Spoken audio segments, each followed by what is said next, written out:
Good morning, everybody. Welcome to the stream. Um, had a bit of a lively chat going on YouTube. Wanted to say hi to Ole and Michael and Sky Zero. Welcome. It's good to have you guys all here. If you guys were watching before the stream, I'm just trying to get everything upgraded. I want to get this Prisma stuff knocked out. I wanted to get all of this stuff upgraded so we can get back to doing some agentic stuff. I've got a whole bunch of ideas that I want to start working on. There's actually so the stream itself kind of started out as creating games in Angular, um, and I enjoy watching, what do we want to call them, like incremental games. And I also have a history of farming, and I enjoy farming simulators. I've got an idea for kind of like an incremental farming game that I think would be fun to build using Angular 3 and a couple other things like that.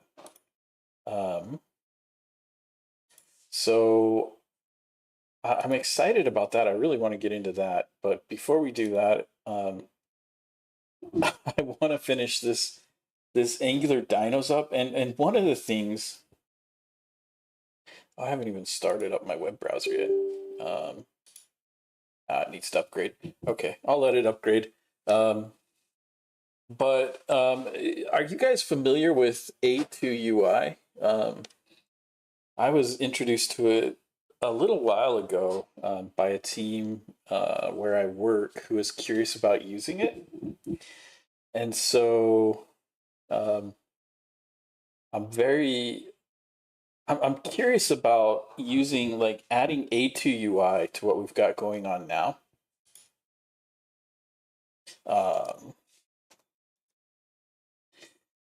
Let's see, A2UI agentic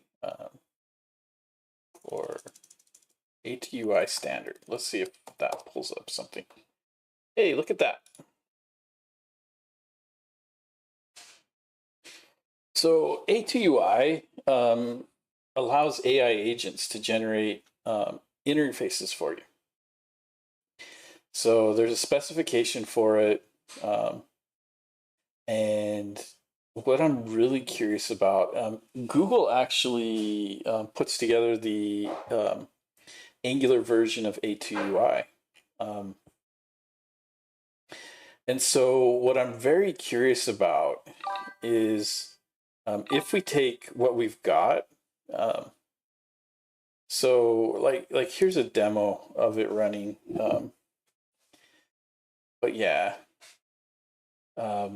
So what happens with A2UI is the UI for your application becomes a chat. And then the agent builds stuff, and you can give it guidance on what to build. And yeah, Rainer, I saw him and Manfred writing about it too. They're doing like the classic plain UI, right? So if we take a look at what Ole is sharing,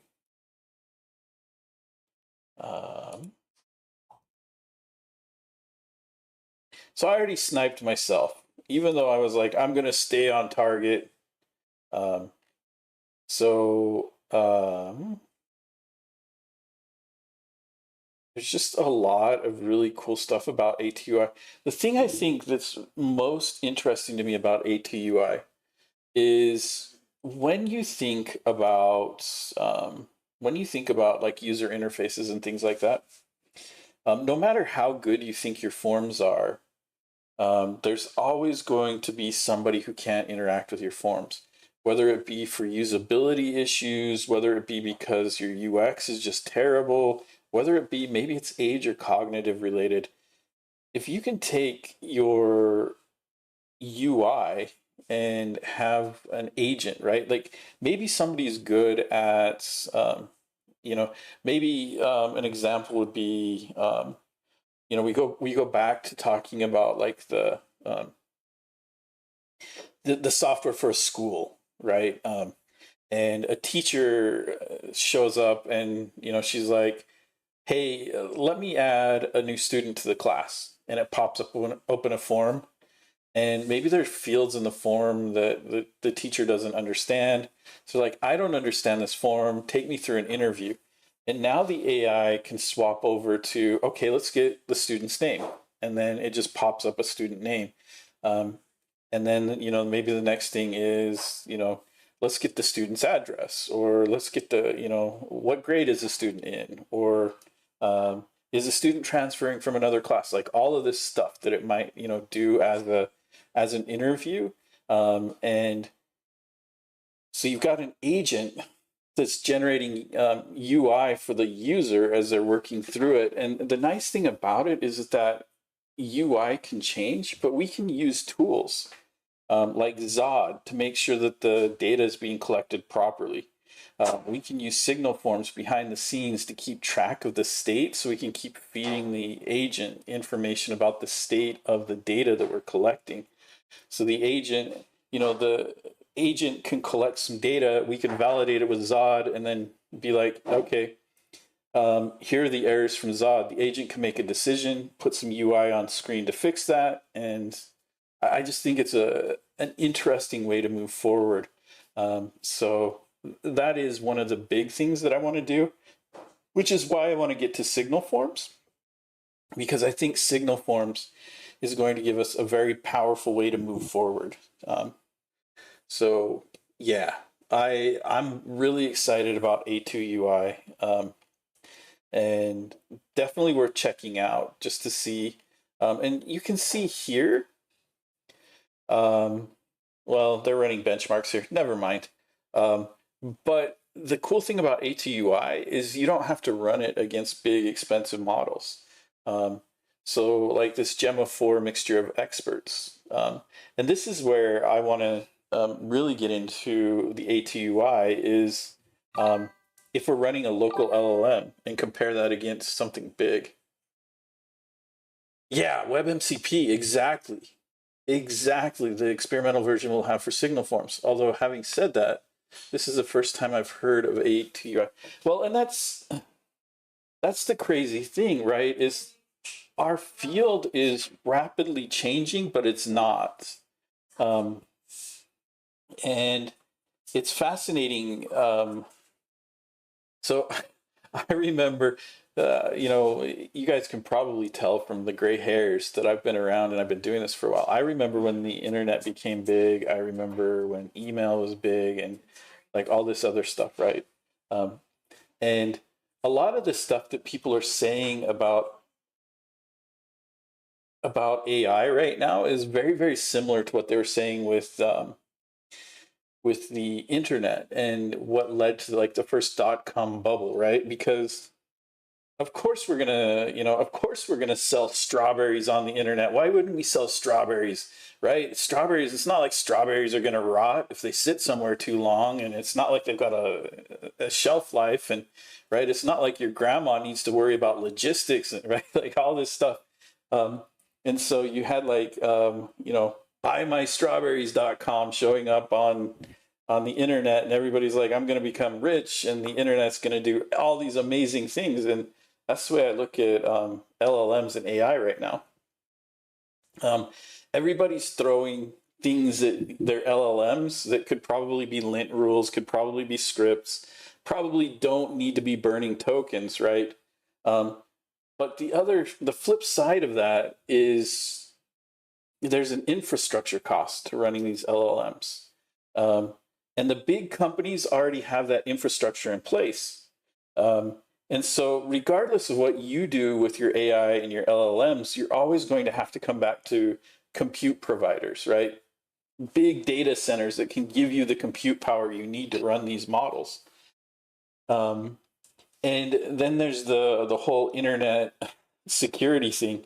Like I was talking to somebody who's been around a little bit longer than me, and you know, he brought up the fact that Do you remember back in the day when you would just post passwords, plain text, across a regular post, when you wouldn't protect anything? And I was like, holy crap, I do remember that.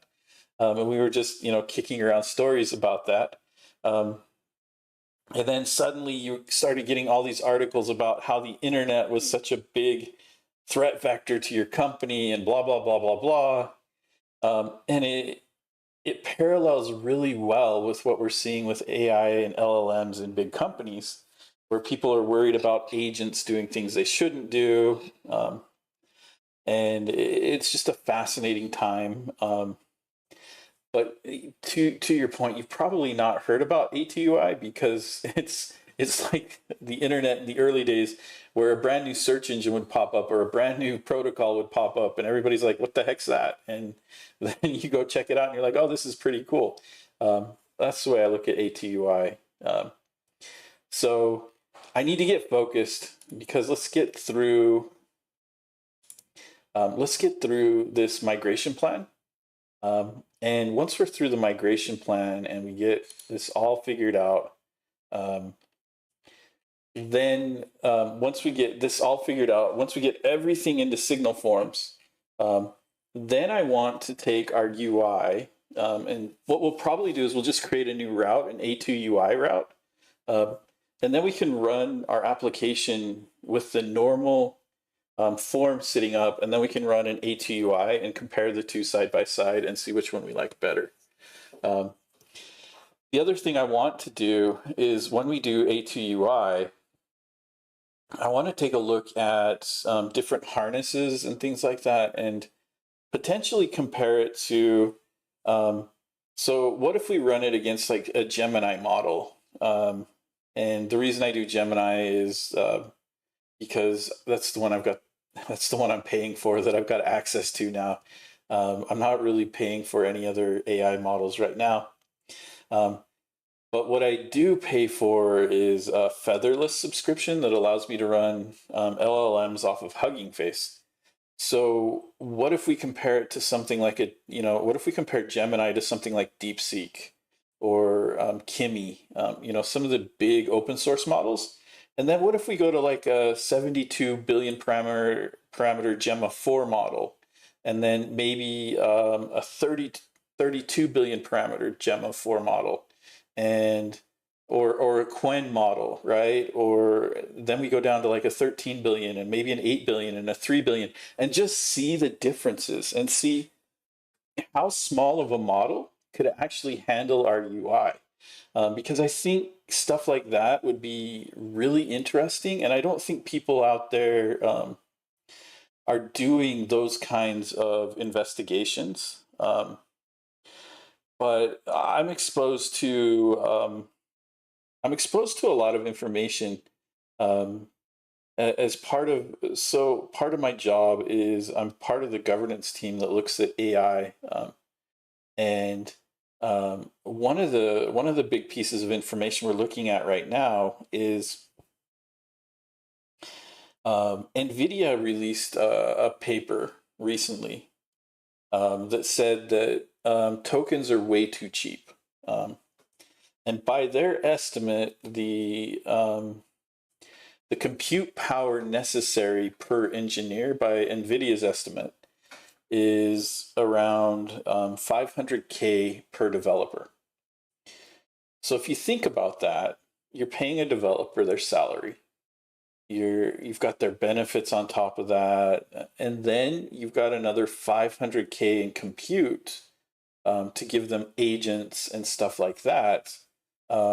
Suddenly developers, the biggest spend on your developers is not the salary or benefits. The biggest spend on your developers is the compute necessary to give them the AI tools to make them powerful. And when you look at the industry through that lens, you suddenly understand where the layoffs are coming from. It's not that companies are like, oh, AI is going to take over all these jobs. It's that companies are like, holy crap, right? The cost of a single engineer suddenly went up significantly. what do, right? How do we absorb all this extra cost? Because passing that much extra cost on to customers is probably a surefire way to end your company, right? And so I think the industry is going to need to settle. We're going to have to figure out, is the NVIDIA paper correct, right? Is it really 500K? Is it more than that? Is it way less than that?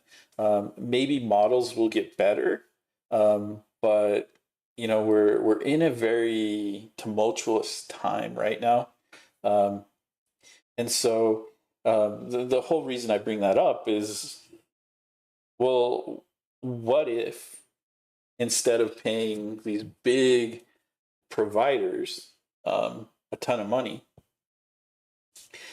what if we could put Olama on developer machines and have stuff work, right? Running SLMs that are watched over by a bigger model. So the amount of tokens that you're spending on bigger models is really just spent shepherding smaller models that are very, very good at what they do. So what if you had an SLM that was distilled to do Angular very well? What if you had an SLM that was distilled to do CSS very well, right? Stuff like that. And then you had a harness that could swap between those SLMs and do something interesting, where the cost is, a developer machine needs to be beefier, right? But interesting stuff like that. I think the industry is going to get a lot less certain before it gets better. But once it gets better, I think it's going to get better very, very quickly. At least that's my hope. Anyway, we're off in the weeds today. I'm off speculating. Let's get this fixed, right? So the first thing it's saying to do is I need to add Prisma 7. And then we need to add the Prisma client 7, and then the Prisma adapter PG. And then PG, and then .env. And I don't have these, but we do have Prisma 7. So the first thing I want to do here is I just want to run pnpm nx migrate. And we're going to see what it does if I tell it to migrate Prisma. And we'll see if it picks that up at version 7. If it doesn't, we're going to tell it to do it. The other thing I did before the stream, I looked into open code and a couple of things like that. And we may come back to open code as the CLI, but right now I'm using the Gemini CLI because I'm using the Gemini models. And so we may run some Gemini stuff too from the CLI here. I don't have Copilot. I don't have a paid version of Copilot. I do have like free Copilot and stuff like that, but I quickly run out of tokens. The other thing is my favorite shell. So if you guys don't know, I love Warp. Warp still hasn't fixed the Windows issue. What I may have to do, and I may just have to bite the bullet and switch over to WSL. The other thought is that I switch over to Docker containers and we look at sandboxing our agents using Docker. That's another big piece that I want to share with you guys. Definitely not Angular related, but definitely important to what we're doing now is talking about how do we sandbox our agents to make sure that they're they're not out there doing silly things, like deleting production databases with no backups and just stuff like that, right? So I'm afraid to turn on YOLO mode. The amount that I would lose here is not that big of a deal, but in general, I'm not looking forward to YOLO mode. So it did upgrade Prisma. Let's see what version it picked up for Prisma. So Prisma dropped out of the list, so it picked up the latest version. And we could probably take a look at that here. We just pull up on our package.json and we look for Prisma.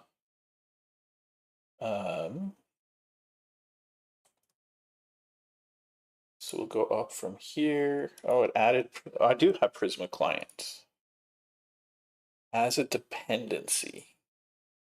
So it took Prisma to version 7. But we'll need to migrate Prisma clients. And the other pieces that it was saying, Prisma adapter. So we don't have that one. So I think we're going to have to add these ones. So we'll add those. And then we'll need to add the PG types, it looks like. So we'll get that stuff done. But we'll do a migrate on our Prisma client also. pnpm nx migrate at Prisma /client. And we'll see what version of Prisma client. We're also going to need to migrate Apollo. There's a bunch of stuff here. So Prisma Studio Core. Okay.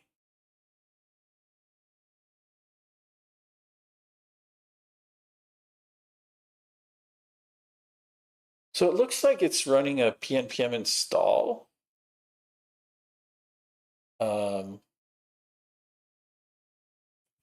And it removed Prisma 7.8.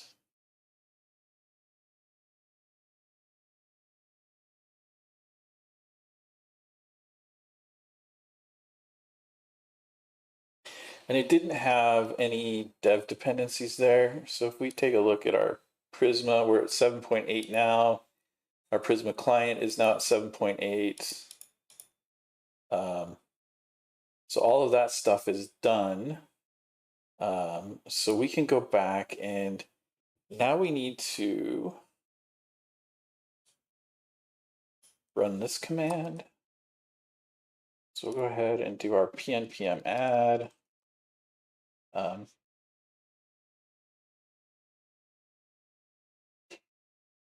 So those are all going to install.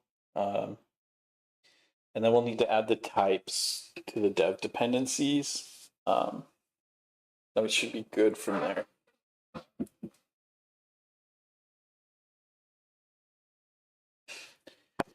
Yeah.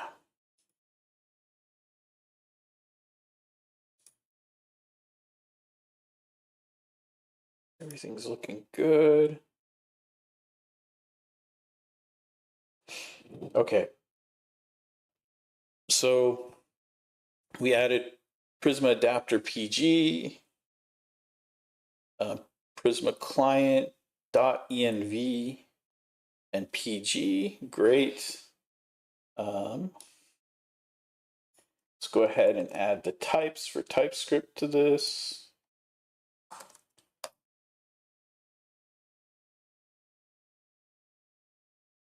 So at this point, we're in a spot where we've upgraded everything, but things won't run. And the reason for that is we need the Prisma config.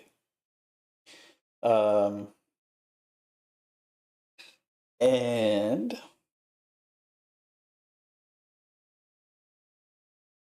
let's go ahead and have the agent do this. Run step 3b from the implementation plan for me. So it should create the Prisma config.ts. So there we go. It's putting together the Prisma config.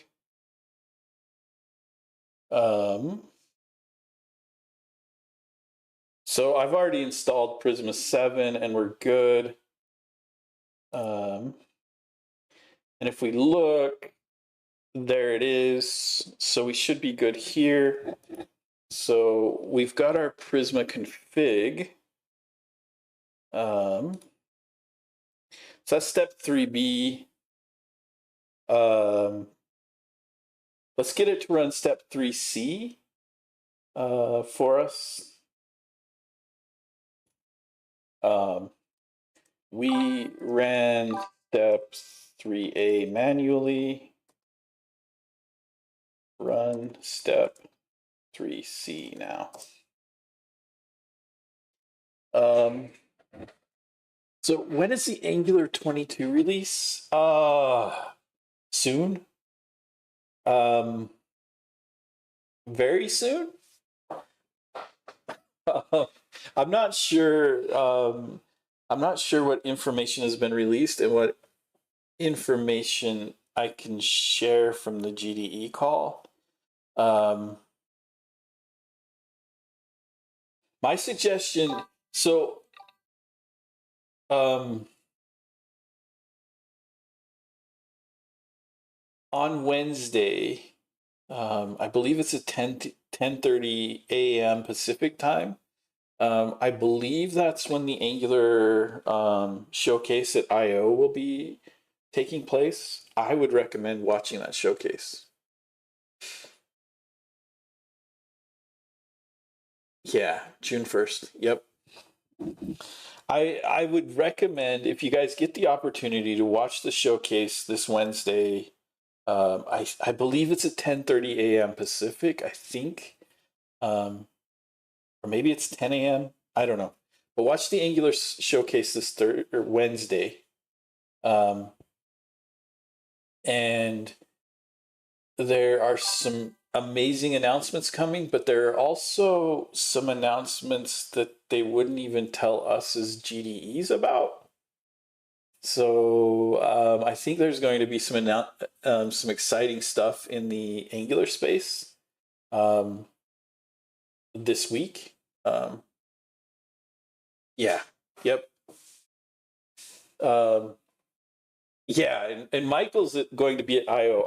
I was wanting to go to I/O, but this Thursday is when my daughter graduates from high school. So last week, on Tuesday, she finished her CNA, not CSA, CNA training. So she needs to take the state test, and once she takes the state test, then my daughter's certified nursing assistant in the state of Utah.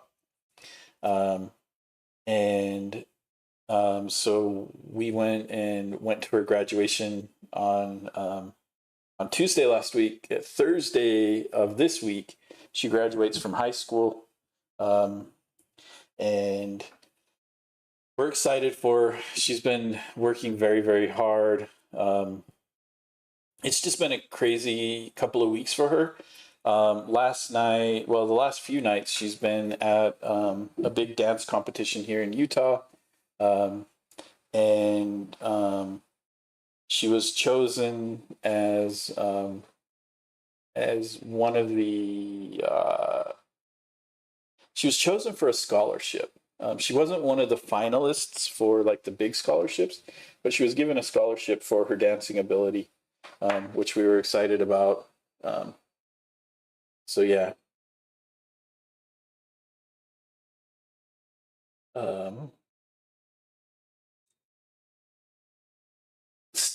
Stable signal forms. I can wait until June. I started my third job with Angular. The only other guy that does front end writes some truly Italian spaghetti code. How do I tell him to do better? How open to criticism is he? Dude, he's Italian. Just swear at him, man. Uh, tell him that spaghetti is for dinner, not for code. No, don't do that. The best way to handle this situation. Oh, this is very. I don't know. Like, there's cultural things to be aware of too, right? And that's why I'm making jokes about him being Italian and swearing at him. It's probably not the best way to handle it. Um, from a very American centric point of view, we'll put it that way, and you can decide if this translates well into um, Italian cultural norms. But from a very American point of view, the best way to handle something like spaghetti code and things like that is to get a coding standard in place. Um, and when you set up the coding standard, there's give and take there, right? There are pieces that are important to you, and there are pieces that won't be as important to you. You probably need to give space on the pieces that aren't important and stand firm on the pieces that are important. You get a codified coding standard in place. Typically, you can do that with linting rules. You could do it with an actual coding standard document, things like that. Then, once you've got the coding standard in place, you come up with a way to be able to alter that standard that is fair to everybody involved. And then you start enforcing that standard through linting rules, through pull requests, through things like that. So it's not that you're intentionally attacking this person. It's that as a team, we agreed to this. We need to meet this standard, right? Whatever that standard is. That's the way I would handle it. And that's the way I've handled it in the past. Really, you don't know how somebody is going to take something, and a lot of people, to them, their code is them. The other weird thing about spaghetti code and like agentic code and stuff like that is most people just let agents read code anymore. So it becomes less of a thing. I don't know. It's tough, right? Oh, you're an external contractor and he's a employee. I don't really want to come into this project and start making enemies. Probably senior coder. I mean, at least he tells himself like that. A couple of years is a junior, but I understand the mindset. Pairing might be easier. Yeah, that's another good suggestion. Dota is pairing. That's a great idea, but I'm doing 3 times. Yeah, exactly. Right. So here, man, Abradores, I was just thinking about you the other night, because you talk about just like how crazy things are in you talk about how crazy things are in Italy, and in Italian culture. Um, and I don't know if you know who Davey 504 is, Abradores. Um, but Davey 504 is a bass player on YouTube. And I mean, he's a professional bass player, but the way I know him the best is from YouTube. And he just makes hilarious videos, and he's really good at bass, and I just enjoy his content. About a week ago, or maybe 2 weeks ago, he came out with a video um, talking about having to move his company out of Italy.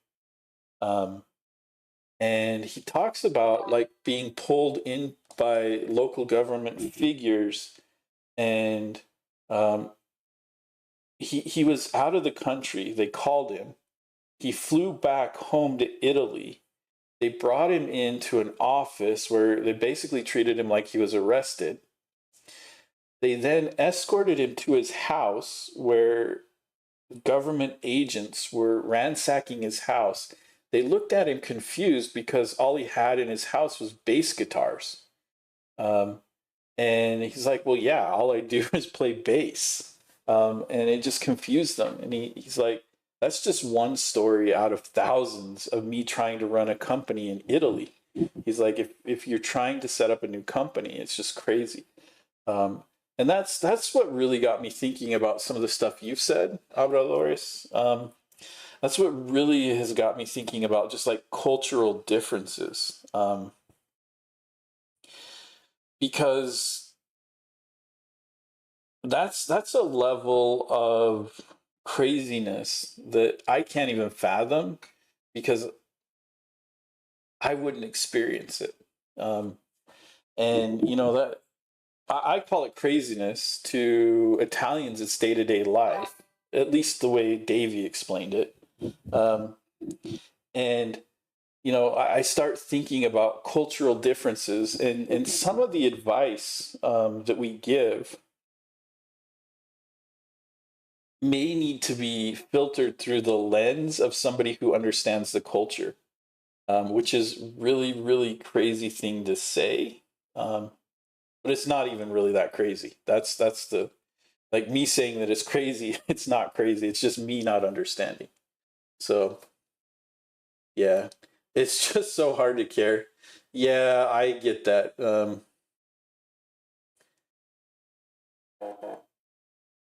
My other piece of advice, Abradores, is if his code is that spaghetti, if his code is that difficult to work with, then you may need to work with the company to get yourself extra tokens or whatever they're giving you for your AI, and let your AI deal with his code.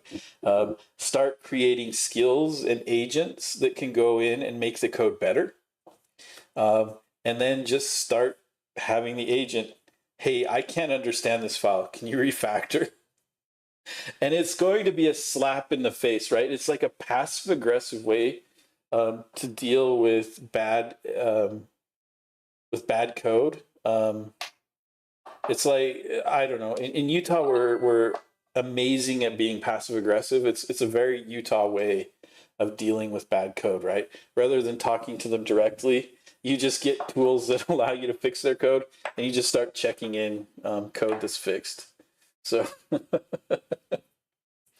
um, yeah, I'm Canadian, and I noticed cultural differences between me and the U.S. See, don't I had no idea you were Canadian, but yeah, there's definite cultural differences. Man, I'm sniping myself again. I really want to stay focused, and I'm trying to stay focused. But um, so when I was younger, I did a lot more traveling for work.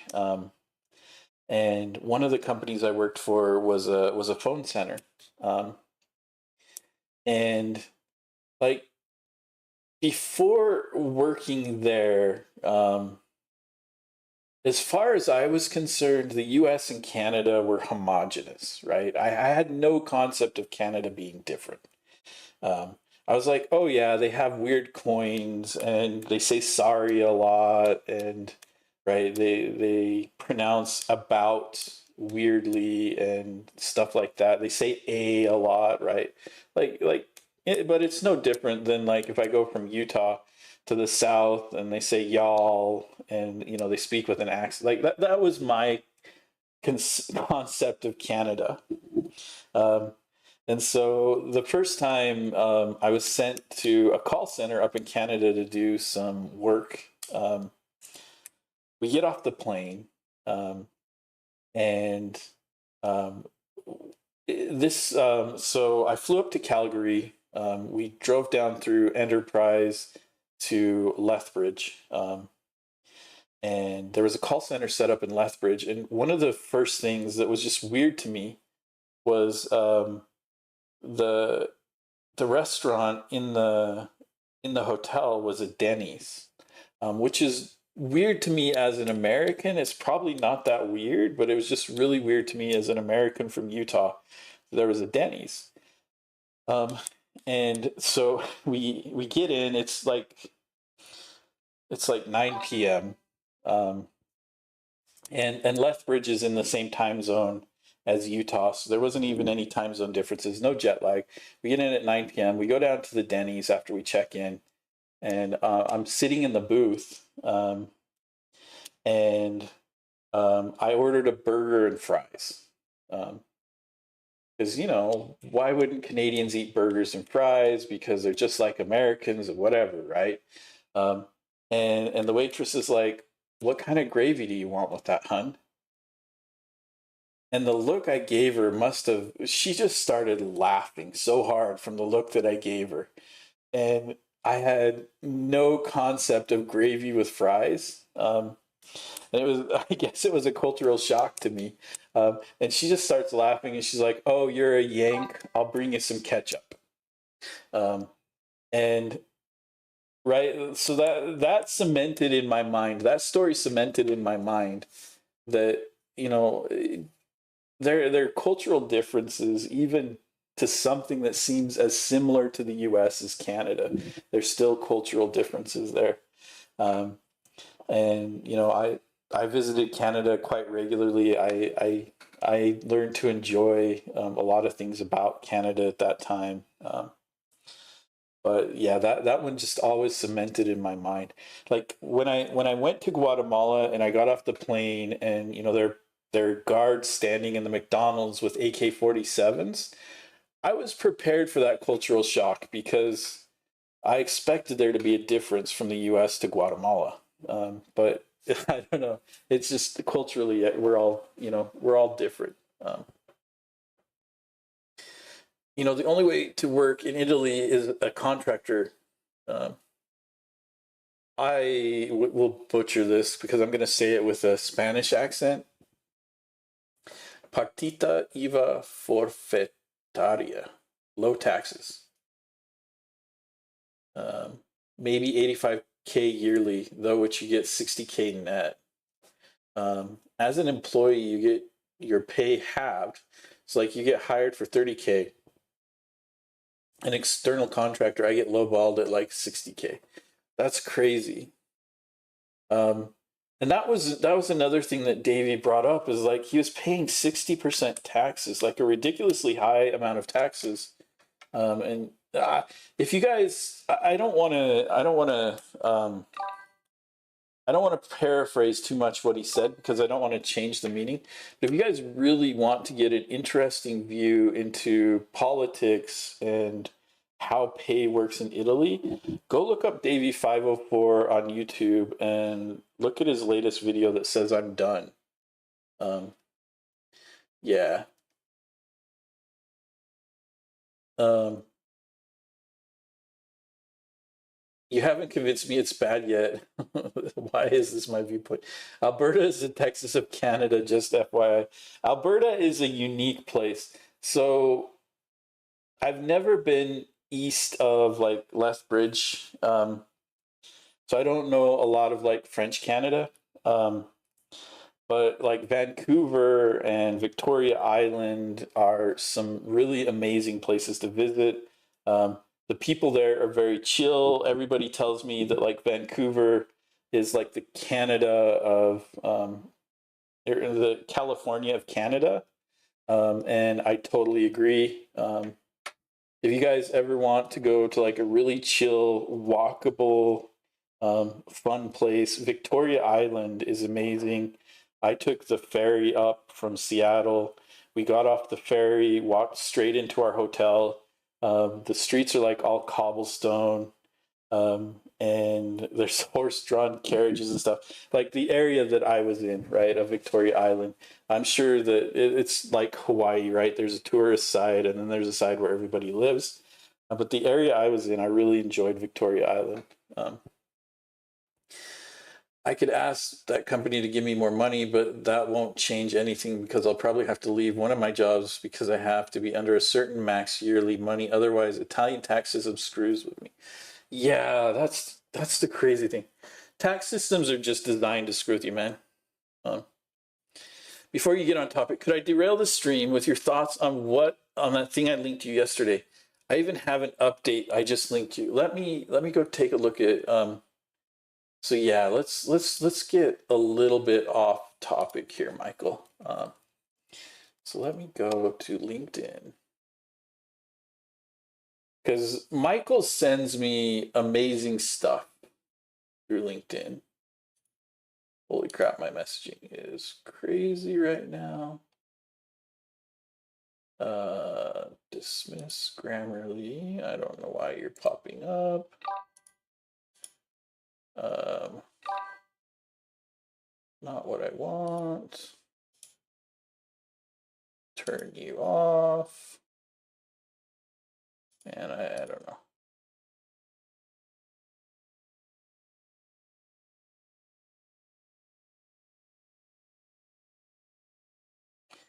So last night, Michael sent this over to me.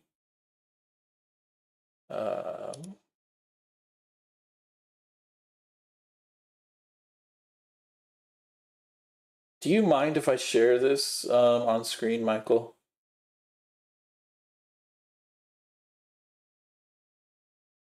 Um,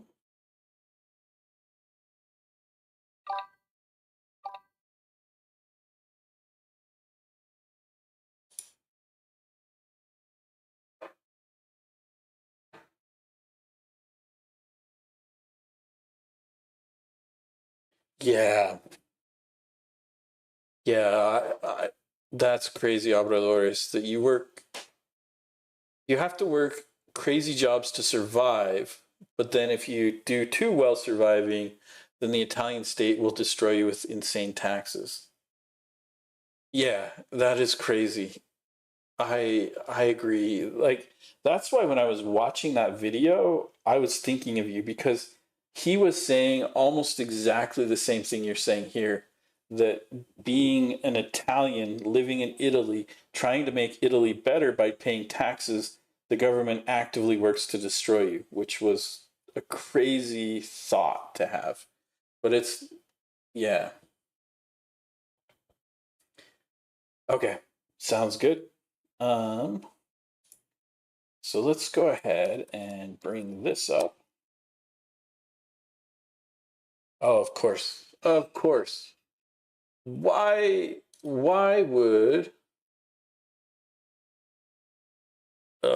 I'm gonna have to click on the link here so I can get the actual GitHub link so that it doesn't try to run some silly LinkedIn link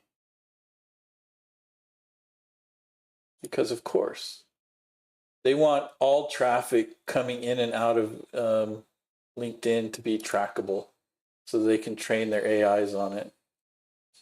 Um, that's why you do so like if you ever find like the bit.ly links or things like that, um, and I used to do this a lot too, and I probably still would do it if I wasn't lazy, but I used to track all the traffic that went through um, that went through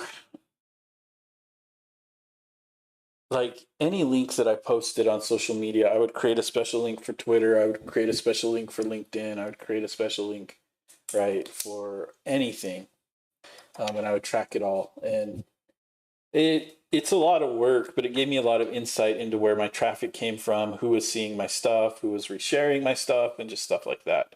It's the same thing with like the LinkedIn links and things like that. It's just LinkedIn tracking a whole bunch of stuff,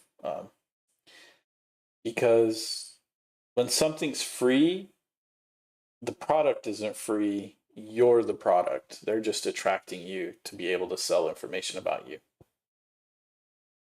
So Michael's got this idea for nested form composition, um, and he's added some information um, to the pull request for enhancing the document, and for the documentation here. Um, I was planning on taking a look at this, Michael, after the stream today. I haven't looked at it yet, so you're getting a blind reaction here, guys, to what Michael's written. So you'll probably hear a lot of me thinking out loud. Um, so I agree with the form value control interface isn't optional. It's best suited for specialized controls that need a particular implementation. I agree with this statement. Um, there are three approaches that can be used to handle nested forms. So this is the one that I've used with in the past, the field tree. Model.required plus form this model and a service. So this is the only one that I'm aware of. Michael is definitely much better at Angular than I am at this point. Yeah, it's not a problem. I told you last night, man. We take a look at this, and I just need to get better at doing midweek streams. But life right now is lifing. We'll say it that way. There's a lot going on, and it's probably going to be that way for a while. As my oldest is transitioning to adulthood, there's a whole bunch of stuff that's going on, and so it doesn't bother me. Yeah. But anyway, so the idea here is he's looking through the field tree refresher, right? So you can add parts of a signal form through a field tree. And so you can add this form field, and then, because you've added profile form as a field tree that has a profile on it, you can add the name, right? And we can see that down here. Profile form.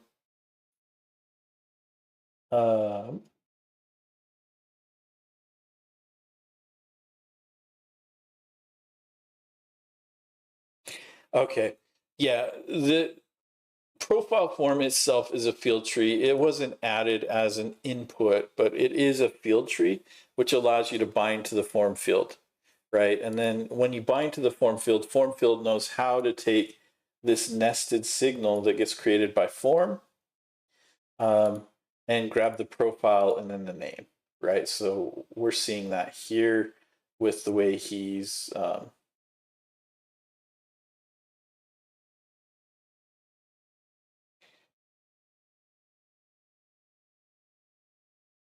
so this form field needs to be on an input though, right? We're missing some stuff here, or am I?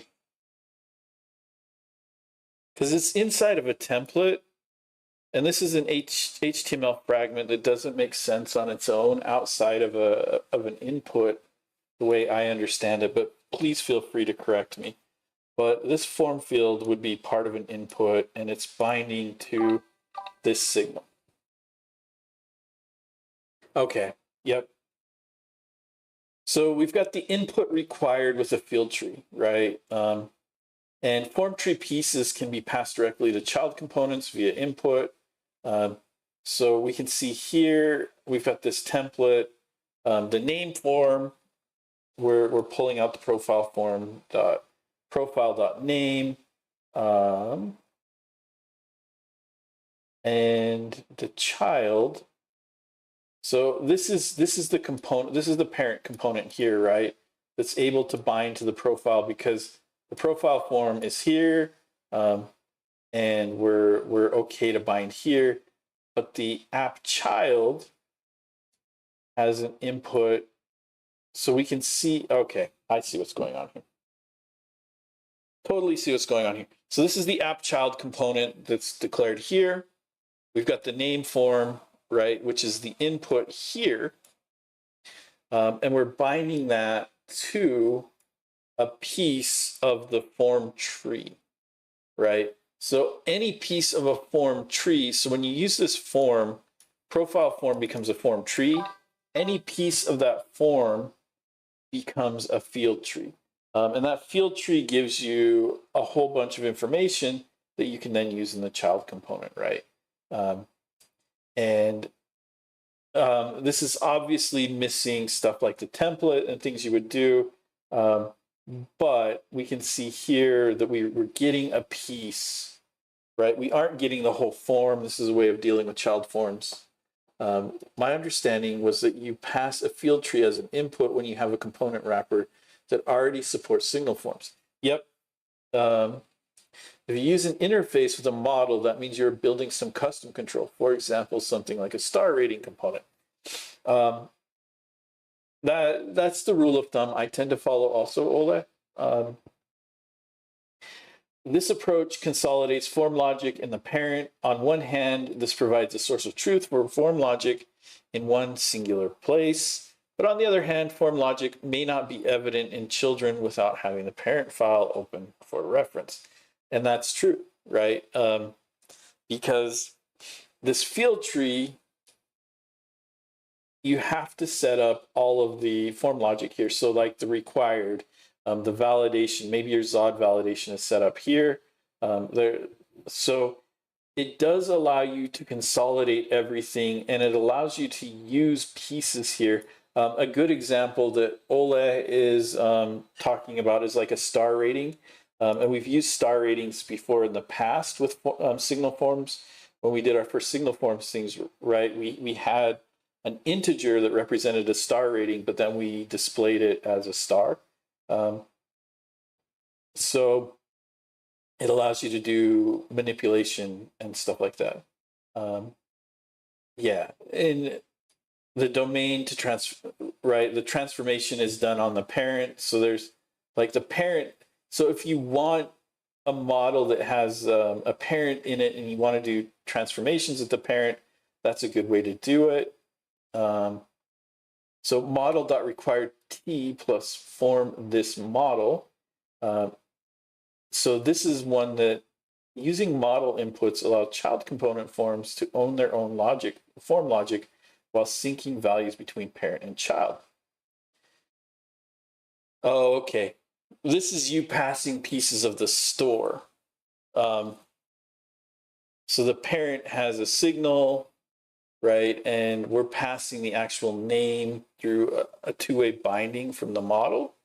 And then the child, gets a required model that has to be of type string, which makes this two-way binding work, right? And then from here, we can create a form model, which allows us to use the signal here, but allows us to do validation and other stuff here, right? Because we're building the form in the component. So we're decoupling the form logic from the parent model. Yeah. And yeah, you're calling it out here where domain logic is a problem, needing to be able to derive models. Provided the two-way binding syntax is used, there may not be a layer transforming the model. Yeah. So this two-way binding allows you to avoid some of the issues here.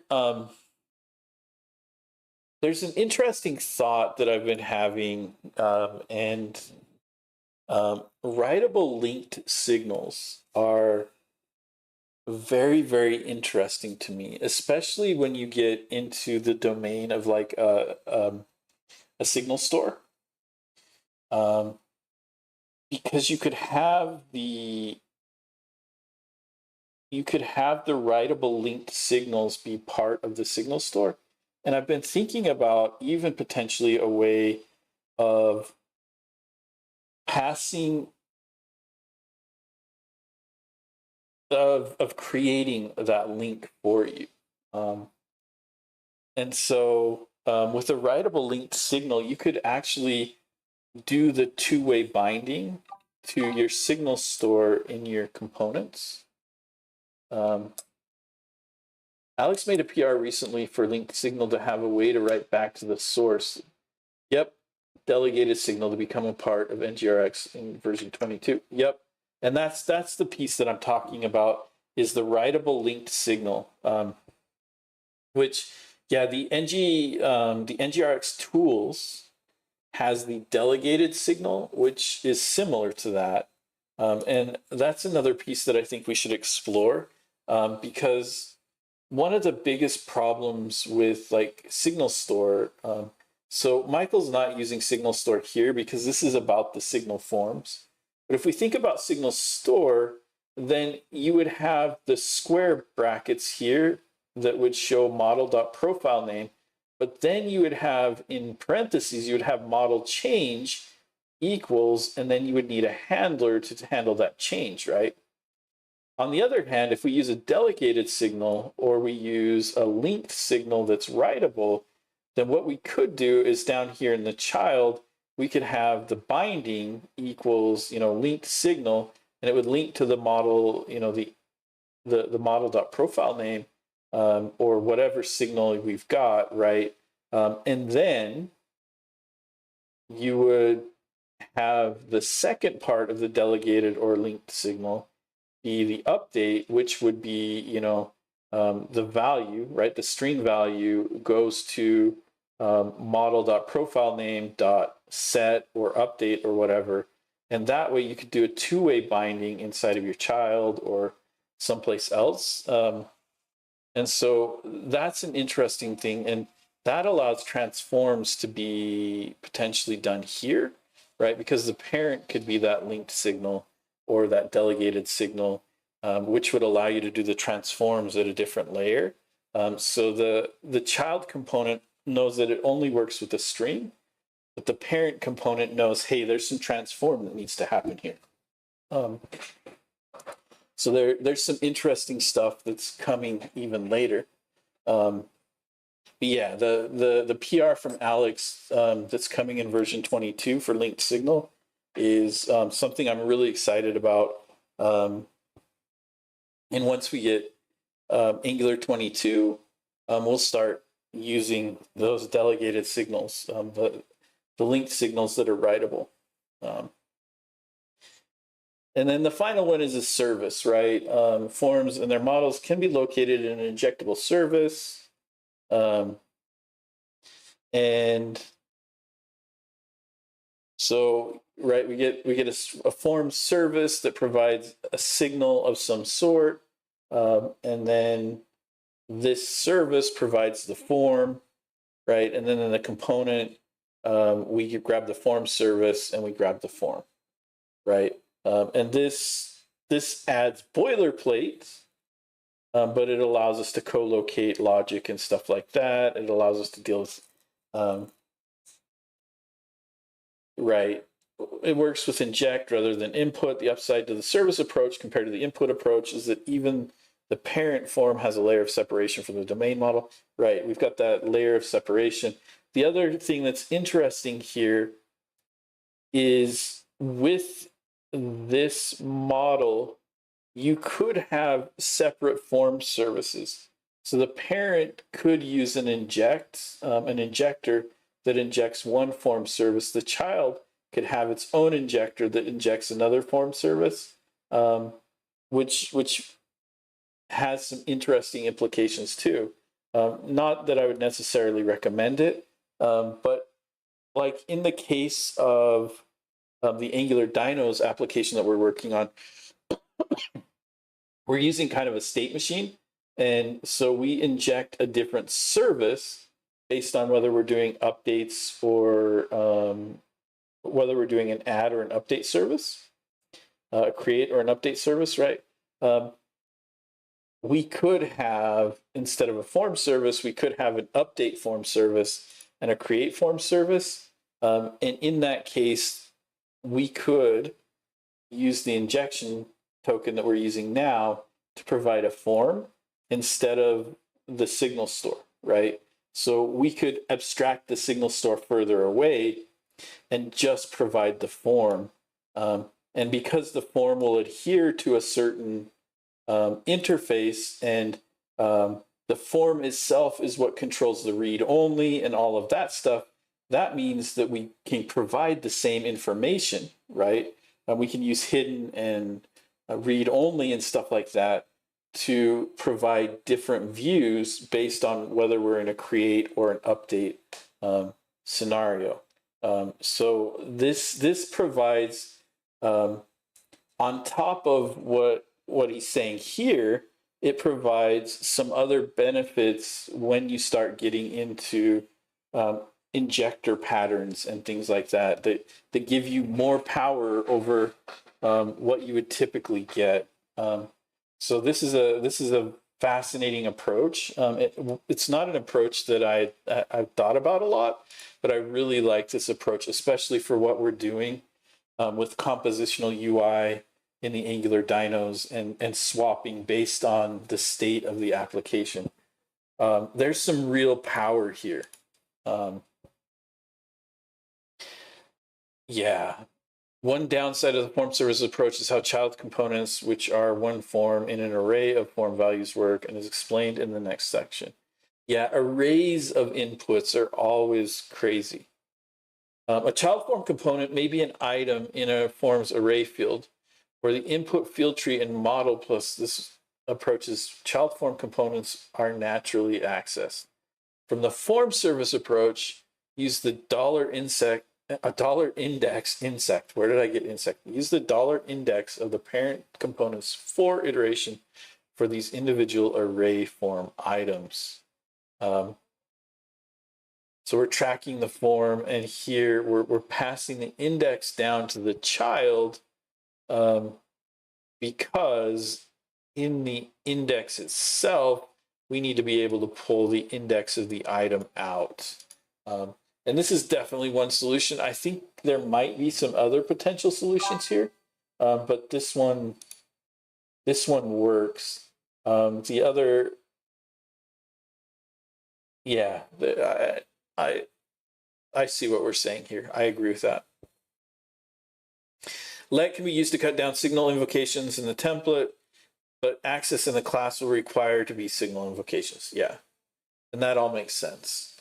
The service approach, in my experience, is the most natural with a signal store and familiar to reactive form services, which, in my opinion, bypasses issues with reactive form inputs, timing issues. Yeah, and that's the other thing, right? Is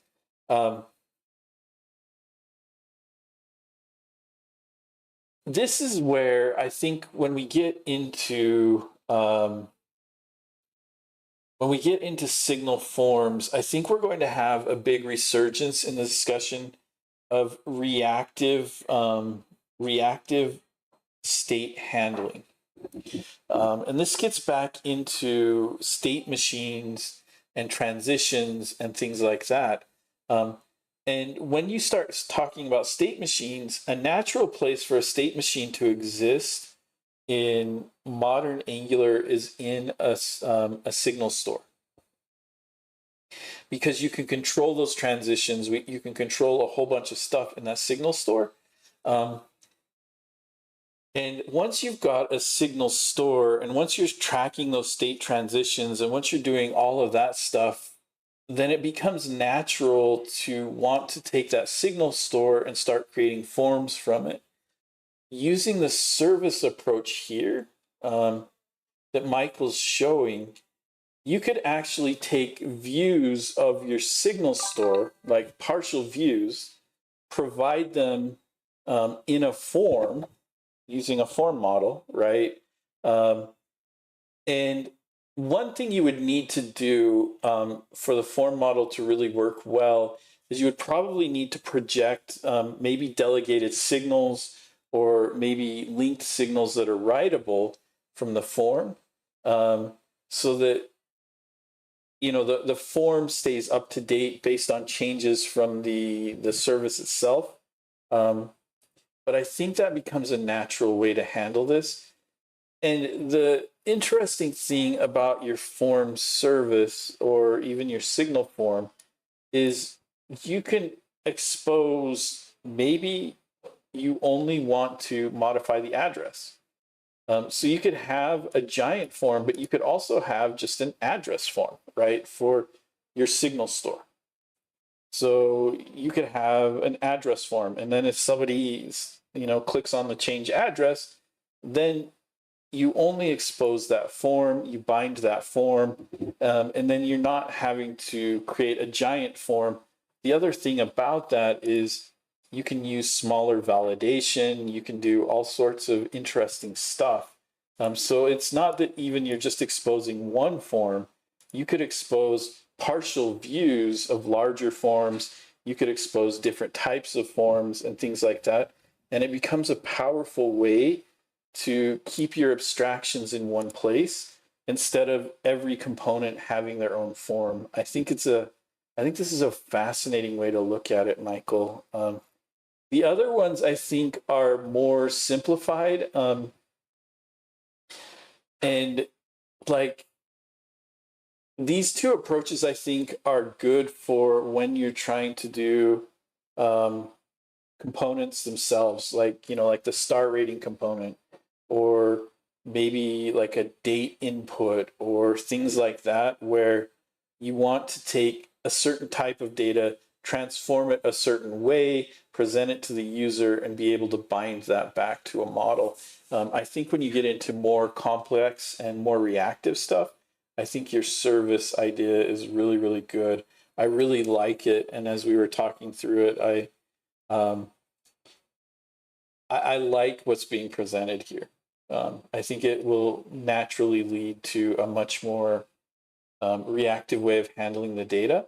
I think there are other ways of handling arrays. One thing you could do is you could have a form itself. No, you're still gonna, yeah, there's still gonna need to be an index there. The input field tree is closest akin to what I've done for years with reactive forms, but works much better. Yeah, but for places adapting existing forms like that made with reactive, FVC would be better. Yeah, yep, I agree with you there. I think one of the things is, as we're moving to signal forms, the best path forward is the path that creates the smallest changes. And that's one of the things we're going to look at with the dinosaur form. If I ever get all the upgrades done, we're going to make the smallest changes possible to get things working. And then we're going to start making bigger, better changes. But until we get to that point, we definitely want to make sure that that things work and that we're making as few changes as possible. The reason we want to do that, and the reason we would do that in like big applications too, is the fewer variables we introduce into a change, the fewer things we have to test, right? So if we can keep our changes as close to the way they were before and then start refactoring over time, then we're going to get something better than if we try to make all of these changes at once, and then something breaks, and then we're like, oh, this sucks, we're going to throw it away, we'll just stick with reactive forms, right? And that can happen quite easily in refactors like this. I like what you're showing here, Michael.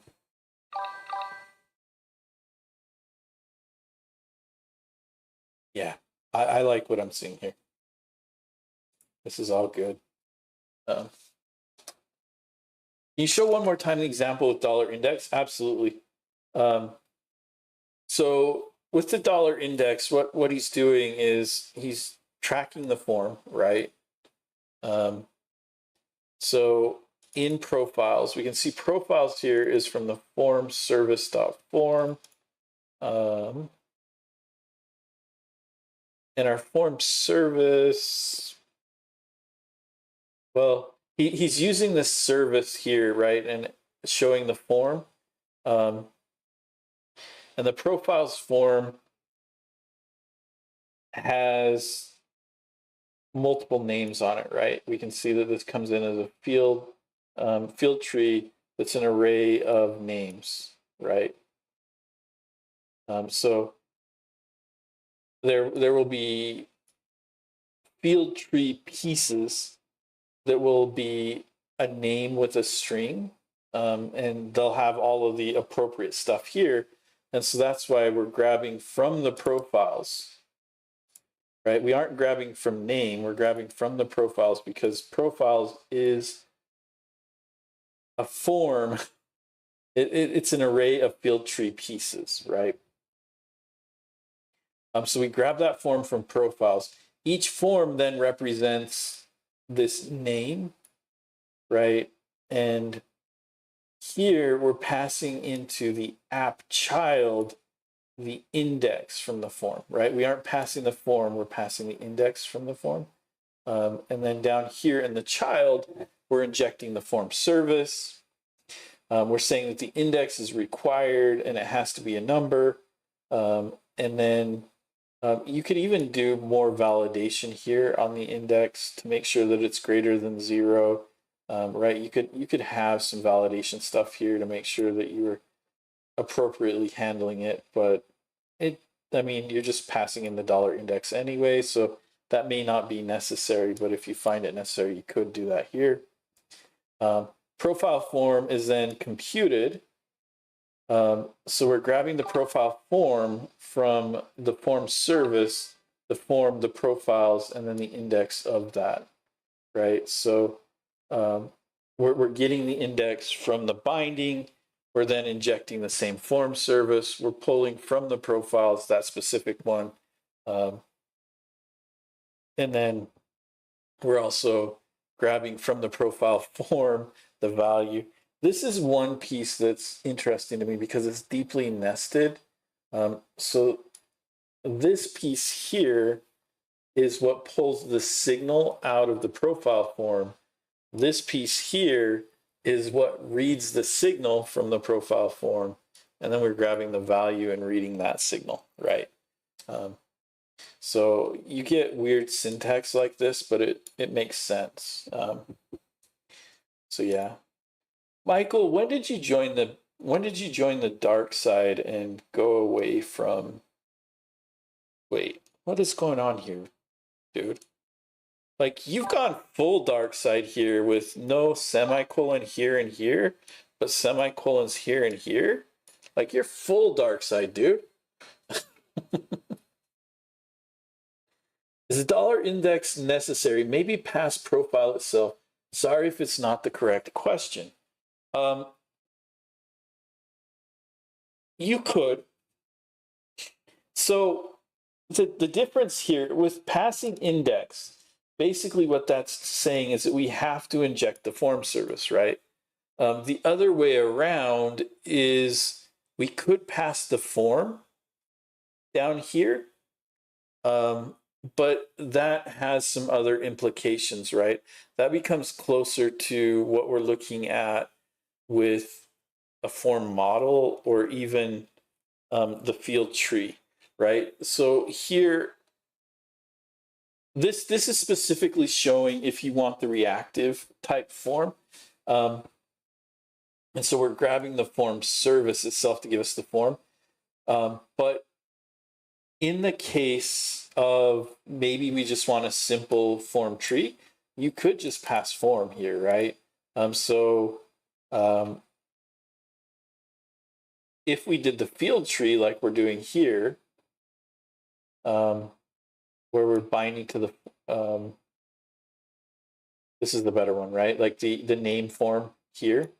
So like if the child component used the field tree input, then you would absolutely just do app child name form equals this, and that would be perfectly fine.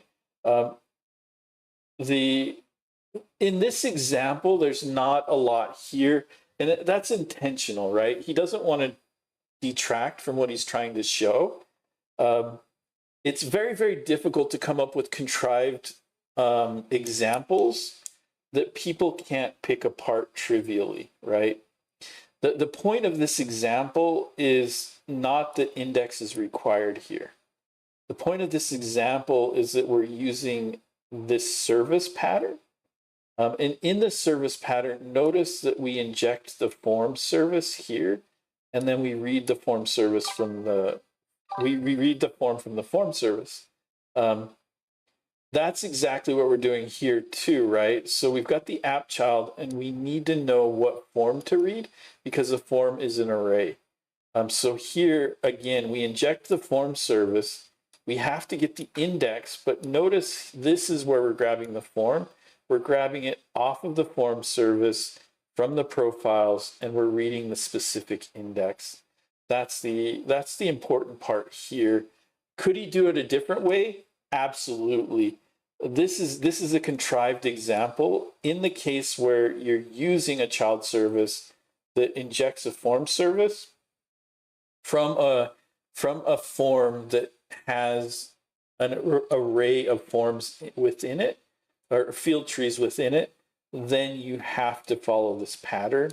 It's not that this is the right pattern here. It's more you chose to use this pattern this is what's required because of that pattern. Maybe passive profile itself. That is maybe Michael says that's probably a better idea. I'm used to the index version because reactive form passed as input, loose reactivity. You could just pass the field tree. I wrote this all up in Markdown directly based off my examples. Yeah. Okay. So that's you. That's you. As I'm getting angry at you over just the sheer dark side of what you're doing here. Like, this is Sith level dark side, dude. This is. I'm just teasing you mainly, but I don't know what it is about. I do know what it is about me. So from the time when I first started coding, I started use like real coding outside of like basic and stuff like that. I started using C style languages. And in fact, the first language I learned was C. The second language I learned was C++. And so semicolon line endings are just ingrained in me. And I don't know what it is, but if I see, so when I started writing ECMAScript, I wrote it like a C style language. And so when I see ECMAScript written this way without like semicolons, it just triggers my holy crap, what are they doing? Like response, right? And I don't know why it does. But, well, I just explained why it does. Yeah, I totally agree with Sky Zero here. Thanks for all the hard work behind these examples. And Michael's definitely a thought leader right now in the area of signal forms, signal store, and a lot of the stuff that's coming out around signals. He's producing some amazing stuff. So I have to tease him because he's just going to keep getting better and better than me, and I just can't allow that. I've got to take him down a bit. Thank you for going over this after I dropped this on you. This has been great, and I'm following up in my StackBlix Markdown with notes. Yeah, I'm happy to provide opinions. One of the things that is interesting is in my current role, I do a lot more leadership. And so the amount of code I write is really limited to what I'm doing on streaming or what I'm doing for personal stuff, which is what has got me wanting to write a game. And I have some interesting ideas, but writing a game forces you to think about things outside of just like forms and templates and all of this stuff. It forces you to exercise those parts of your brain that you don't necessarily exercise. I'm trying to decide platform. I'll probably stick with Angular. I'll probably do Angular 3, but that's going to force me to do like web workers. Because if I want to do pathfinding and do A star and stuff like, I can't freeze my UI. So I'm going to have to do like some web workers to make sure that my UI is performant while different agents are outperforming tasks like pathfinding or doing other things like that. Very, very interested in how that works out. Someone at r/Angular said that trying to write games with vanilla HTML, CSS, and JS after doing Angular kicked their ass. Game mentality definitely makes you think differently. It does. And, a big shout out to Josh Maroney, who wrote a game entirely in the browser on YouTube, on stream. I imagine that I'll be going back and watching his stuff who did that, or his streams where he did stuff like that to help figure things out, because he's gone through a lot of the pain. I remember watching one of his videos a while ago where he was going through the pain of he was doing a crafting game, if I remember correctly, and he was trying to have fire spread. If he lit a fire, like have it spread to trees and other things like that, and it killed the performance. Like the frame rate of his game just dropped and completely tanked. And that whole series of him debugging why his performance dropped, figuring out how to help fix his performance. And some of it came down to data structure, some of it came down to handling threads, some of it came down to other crazy stuff, right? But that kind of thinking is the kind of thinking that really helps you improve as a developer. And the cool thing about writing games is if you get tired of what you're doing, just go play a non-broken version of your game, um, a one that builds, play it for a bit, and at least for me, this is the way it works, right? Like I'm tired of trying to solve a problem. I go play the game. I'm like, oh, this sucks. I know why I'm solving the problem, and suddenly I'm ready to solve that problem again. When I solve it and everything works, I'm excited.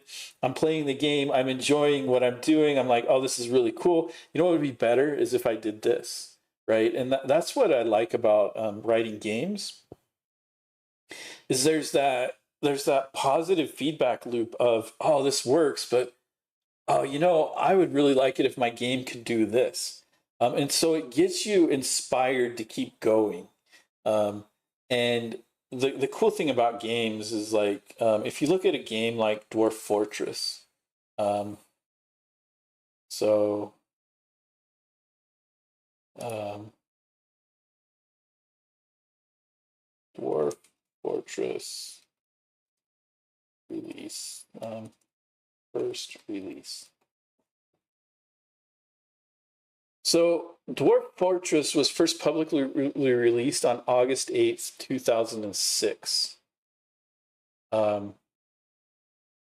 If you guys don't know what Dwarf Fortress is, go take a look at it. It's like one of the craziest games. It's probably like it's got like most modern games that we play today probably have something that was inspired by Dwarf Fortress. But the idea of Dwarf Fortress, like if I were to explain it in modern terms, is um, it's like RimWorld is kind of like a copy of, well, it was inspired. I'm not going to say it's a copy because RimWorld does some things better than Dwarf Fortress. Dwarf Fortress does some things better than RimWorld, and they're both like the creator of RimWorld says he was definitely inspired by Dwarf Fortress. Um, but that's kind of like the best comparison that I can draw. The idea of Dwarf Fortress is you've got these dwarves, you're creating a kingdom for the dwarves. You can do like there's so many types of metals, there's a whole smelting industry, there's textile industries, there's farming industries. Like it's just crazy how deep this game is. And like the first release, when I remember it, it was really just one level, and the deeper you dug back, the more dangerous things got. Over time, it evolved into a 3D model where the upper layers are less dangerous, and the deeper you go, the more dangerous things get.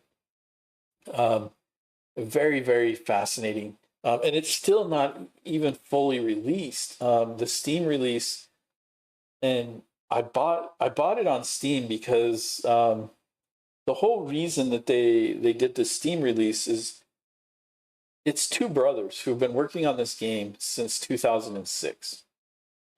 Uh, and they've just been tweaking it over time, adding new systems, adding new things, and adding better story generation, adding different pieces to it. And they got to a point where their medical bills were becoming expensive, and they needed to get insurance. They needed a way to get money to get insurance. They put it on Steam. I was happy to buy it on Steam because I've enjoyed this game for who knows, like forever, and I'm happy to help them pay for their life. Um, they've since been able to turn it into a company. It's no longer just the two brothers. They've added others to it. They've added better systems.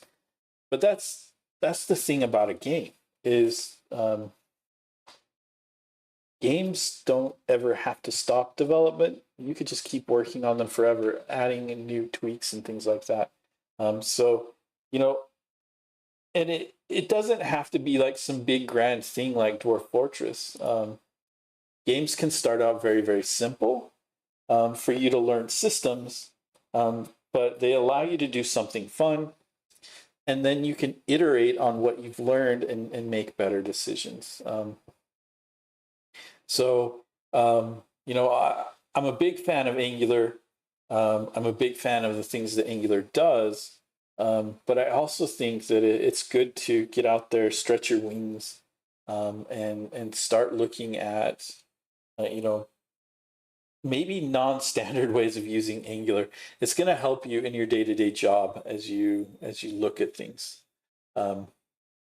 So yeah, that's my plug for go build something yourself. Games are probably the easiest way to do it, because you'll start working on something. The simplest game. I was inspired by somebody a while ago who came to a meetup and was talking about writing games. And he's like, the simplest game is really you could take like an HTML form and put a button on the page, and when you click the button, have it give you points, right? Simple game. Then the next thing you could do is maybe have the button move unless certain things happen, right? Or maybe have the button disable itself, right? Add a new mechanic to the button. And then once you get that working, add another mechanic and another mechanic. And like all of that stuff that I just explained is really, really simple stuff to learn, but it teaches you to think about the problem differently. It teaches you to go research, how do I make a button move? How do I make a button do something else, right? How do I handle these different things? And if a button is tracking points, then now you've got to start tracking state, and then maybe that leads you into like a high score, or maybe you add a timer. How many times can I click this button in a certain amount of time? But you start thinking about problems differently, and that can lead to other issues, right? Because maybe the button animation limits how fast a button can be clicked. Maybe there's like so many different things that you can think about as you start writing games, and all of those problems are interesting problems that show up in your day-to-day CRUD application that you work on for whatever company, right? But they're presented in a different way, but it allows you to back up from what you're doing and think about the bigger picture, which is an important skill to have. So yeah, definitely got sniped with this one. But let's see. So we just finished step 3C. So we modified the schema.prisma. The output path resolves to this. This is where PNPM Prisma generate will write the client and its path. All the import updates in step 3E will point to. The data source DB block is left as is the URL. So we're going to take a look and see. So it changed it from Prisma Client JS to Prisma Client, and the output there. That's great. We'll accept that. We're good. Step 3C, done. Step 3D. Do step 3D for me. And this, so it's easy to dunk on LLMs, right? But the interesting thing about the LLMs is it was able to find all this stuff for me. If I needed to find all this stuff, that would represent hours of research on my own. Then I would have to find the places where this needed to change. I would have to make the changes and all of that stuff. This is where I think LLMs really shine, because they're able to make these changes for me. I don't have to do so much, right? So we're getting injectable from Nest.js. We don't have the generated file yet, but that will happen, right? So we're good there. So we made the Prisma service work. So 3E, we need to make all Prisma clients point to the new generated locations. Run step 3E.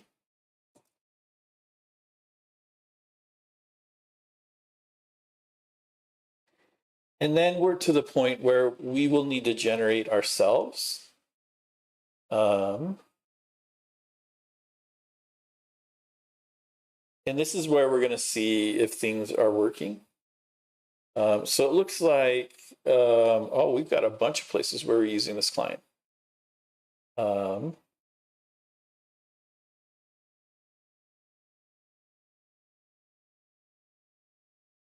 So there we go. So here, we remove the Prisma client. We point to the generated. Here we're doing the same. And here we're doing the same. So at this point, we've got some issues because we don't have this generated file. So let's go ahead and do that.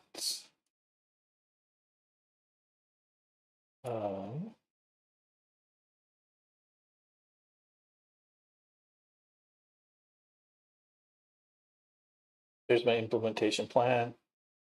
So these are the steps to run it. So let's go ahead and run it. We're going to go pnpm prisma generate.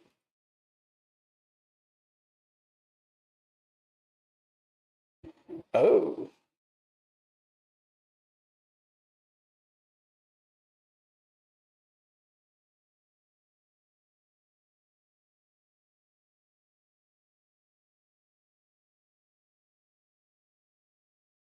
Perfect. Hey, Marcus, welcome to the stream, man. Good to have you here.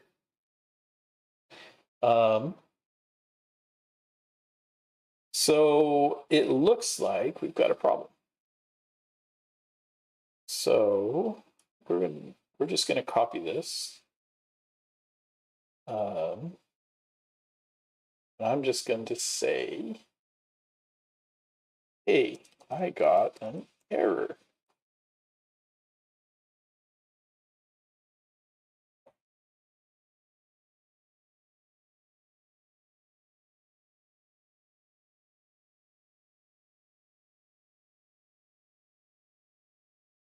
So the plan's note about URL still working in v7 was wrong. It's been fully removed, not just deprecated. Need to strip the URL from schema.prisma since it's already configured in prisma config.ts. This is one of the frustrating things about, doing things like this when you don't know. So we're going to remove this. We're again going to save it.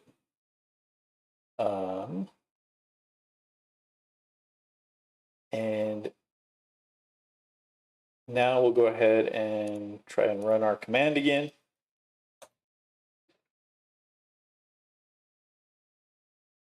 So it was able to generate everything for us. Perfect.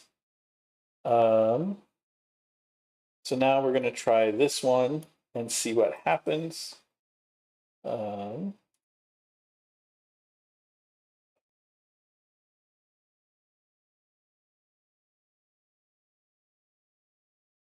Perfect. So there's no migration.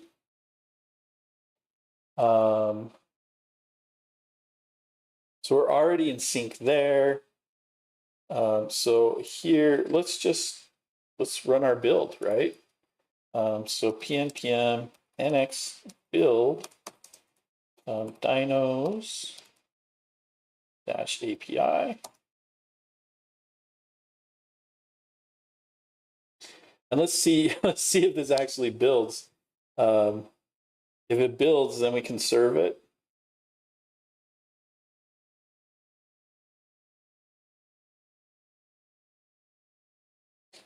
And then we've made it through our Prisma upgrade, which is a big one. Oh no.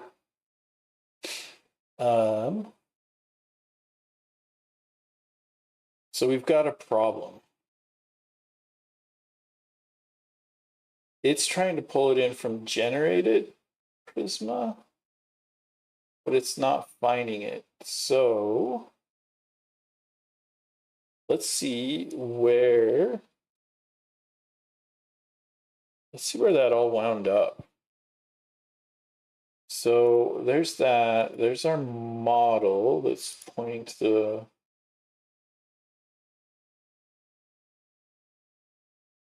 So we've got our schema.prisma, the Prisma config.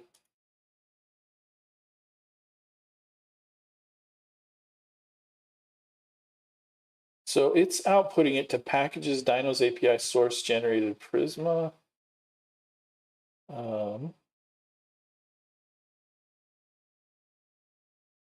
So it looks like this file is here.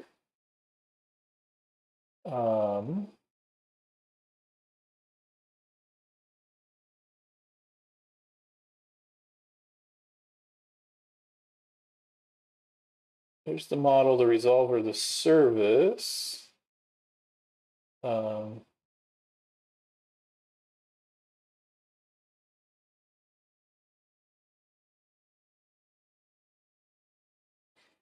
So it generated this stuff, it can't find it.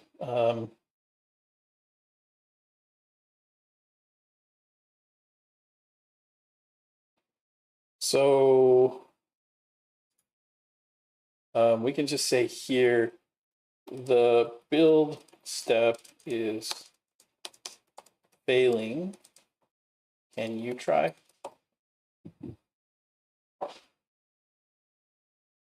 Let's see if it's able to fix the build step.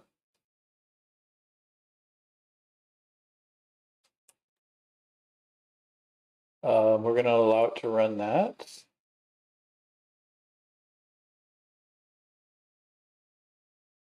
And I want to see what it comes up with.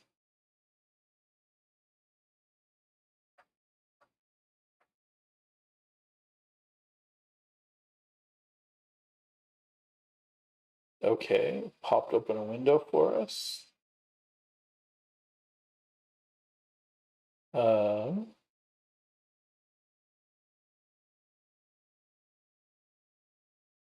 So yeah, it's saying that it can't find the generated Prisma. It's trying to rerun the generate. So we're gonna allow this to run again. But what I think is happening is that the folder or the directory it's trying to reference is not the right directory. And we could go through and fix all these manually, which we might have to do. It's interesting that it's popping up my we're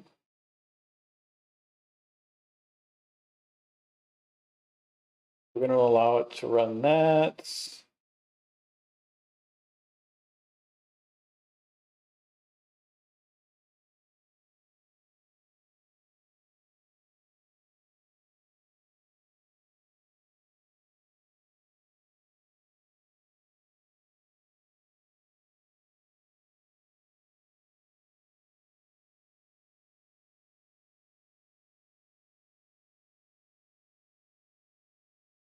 So it's picking up the fact that the directory is probably wrong.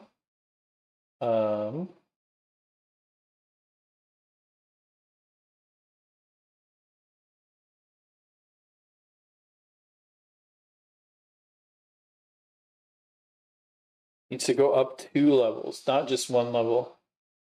So it's saying it thinks it needs to fix those.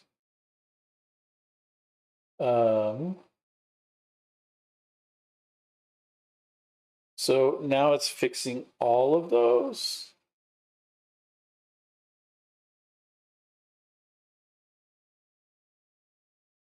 So we will allow that to run. And again, this is the nice thing about agents, right? Our agents are able to run through these debugging things for us.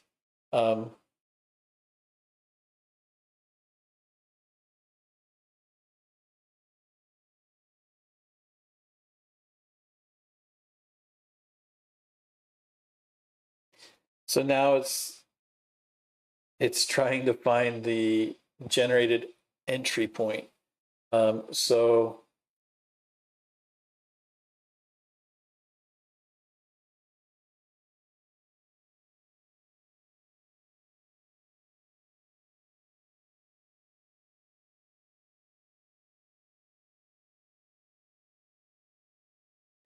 the generated client uses the import meta.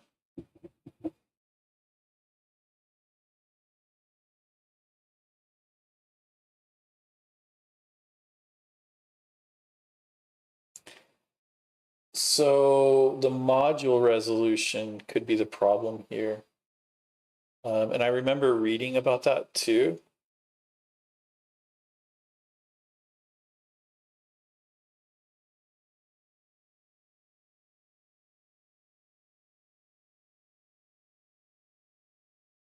So it's finding that we've got ESM only code, which conflicts with Nest.js.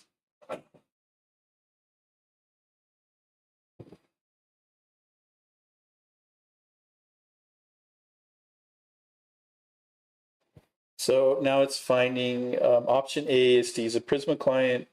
Option B involves fixing the ESM CJS configuration with bundler module resolution.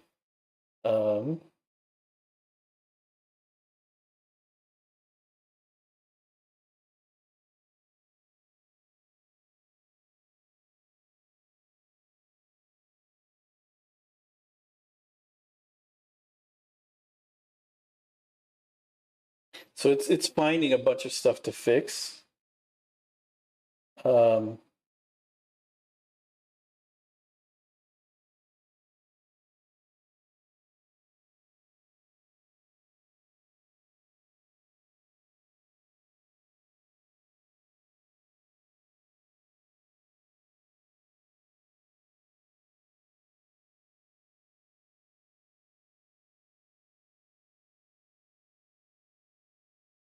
So it's saying going back to Prisma client might be the easiest way to do this. The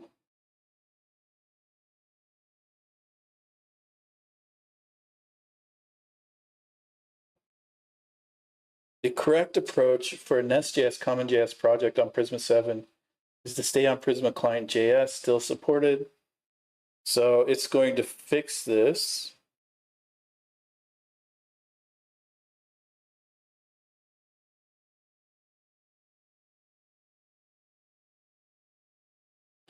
And that's the interesting thing here, right? Is that it was able to figure this stuff out for me. We're going to allow this to run. Hopefully it doesn't break.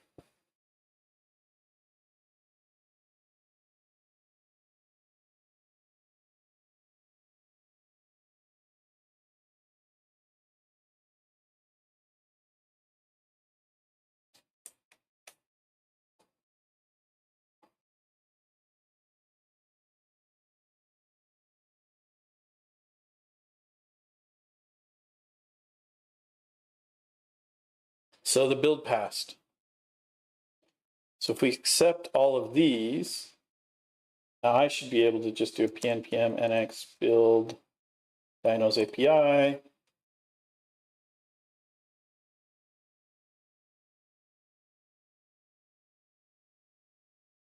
Yep. So we successfully built it. Let's now see if I can pnpm nx serve. Actually, let's get a new window for that.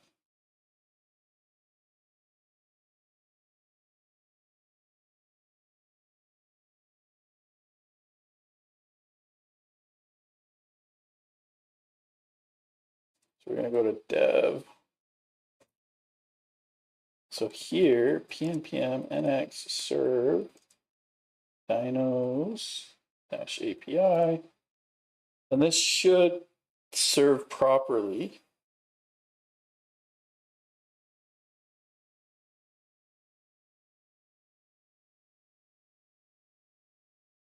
Yep. So that's all set up. This all looks good.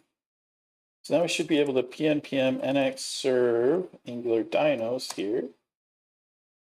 And I should be able to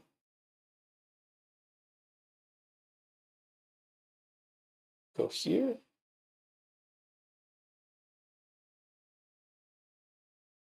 So we just built Daisy. We're now serving. So there we go. So our filters are all working.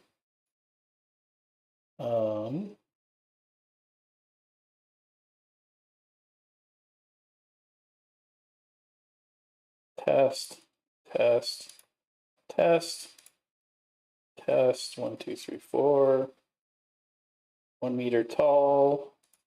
1 kg. Save. So there we go. So now if we go edit this one, we give it feathers. We've got an issue with editing, but I don't think the edit is, I think the issue we've got with editing isn't to do with the database. The issue we've got with editing has to do with the injection context and stuff that we've got. We aren't displaying the errors properly yet. We'll get that all figured out. But we did get our Prisma 7 upgrade in place. So let's go here. Let's just see what changes we had to make, right? So the first thing we did is we upgraded Nest.js, and we upgraded a Prisma, and added some stuff for that. We added the Prisma service. We added a bunch of other packages and stuff like that.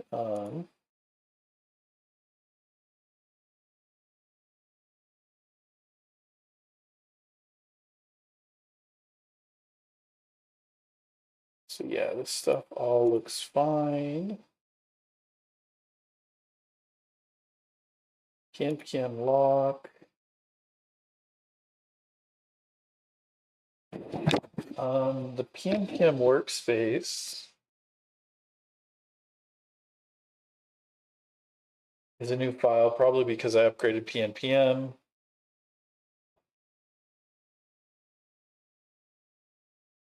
And then our Prisma schema, that's all good. So what I want to do, I want to just let it compose my commits with AI. One of the interesting things I've been doing at work is I've been telling, I've been using my Copilot agent, and I've just been telling it, hey, compose my commits in atomic commits and use the conventional commit format to write the commits. And what it's been doing is analyzing the files to stage, analyzing the commits, and making 2 or 3 atomic commits based on stuff, which has been interesting. I'm curious if this button does something similar. An unexpected AI response. Okay.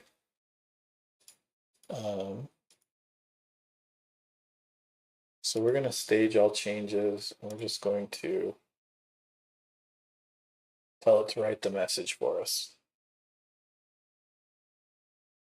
I don't want to debug commit messages today.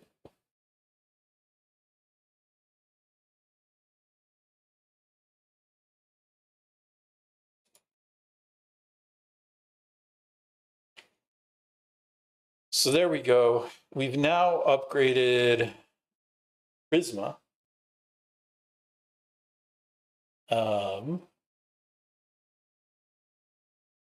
Which is good. So now if we take a look here, I'm not sure why it's swapping windows like that.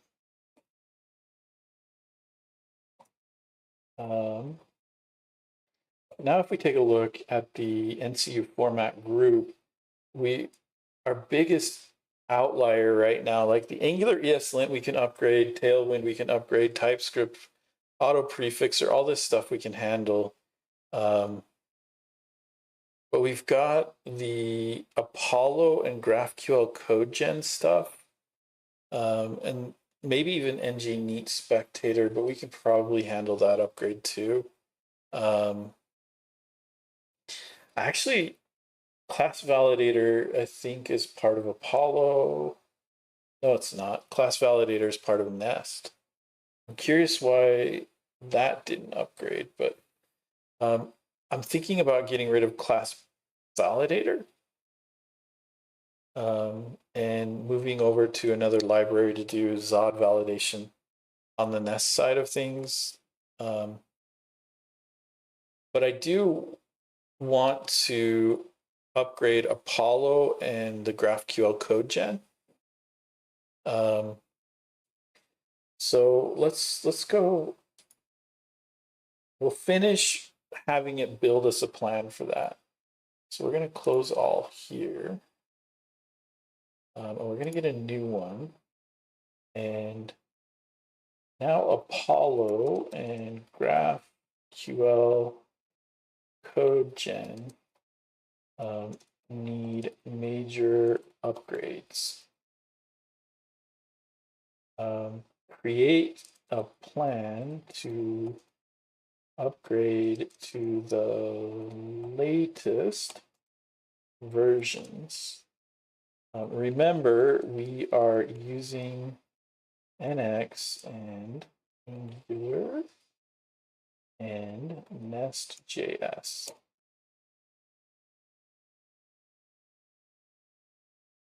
So let's see what this gets us.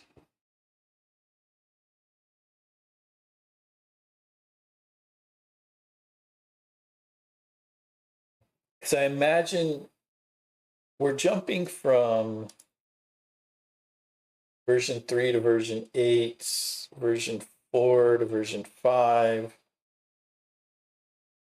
version 5 to 7, 4 to 6. So there's like some major jumps in here. And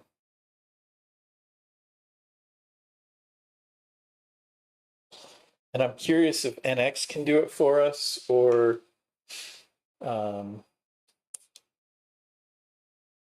what needs to happen.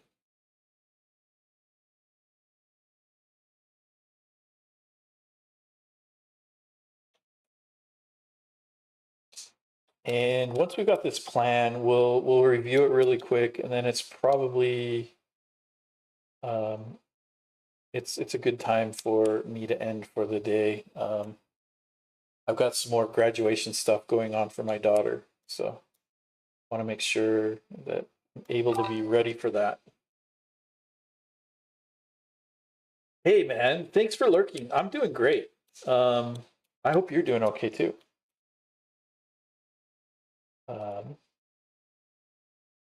I haven't been streaming lately, and you may have missed in the beginning. So my oldest is slowly becoming an adult. So last Tuesday, she graduated, and now she just needs to take her state certification, and then she's a CNA, a certified nursing assistant. And so she's working on that and working on, she's actually interviewing to start using her skills. And then on Thursday, she's graduating from high school. And so I get to be a proud dad quite a bit lately right now. And then just dance and stuff has been going on too. So yeah, thank you for that. it's been amazing. Been a great. It's been a great few months, but part of that is I've been focusing heavily on my family, focusing heavily on just what's going on there. So streaming, hasn't been um, hasn't I haven't been able to get like the weekly streams and stuff. And then with like Mother's Day and other stuff going on, um, sometimes the Sunday streams have been skipped. But other than that, yeah. Um, my daughter is 1 year out of graduating high school. It's scary times. You know, my oldest is very responsible. Like there are scary things about it. So like I don't know, a couple of years ago we got her a taser and some mace, just to be able to protect herself.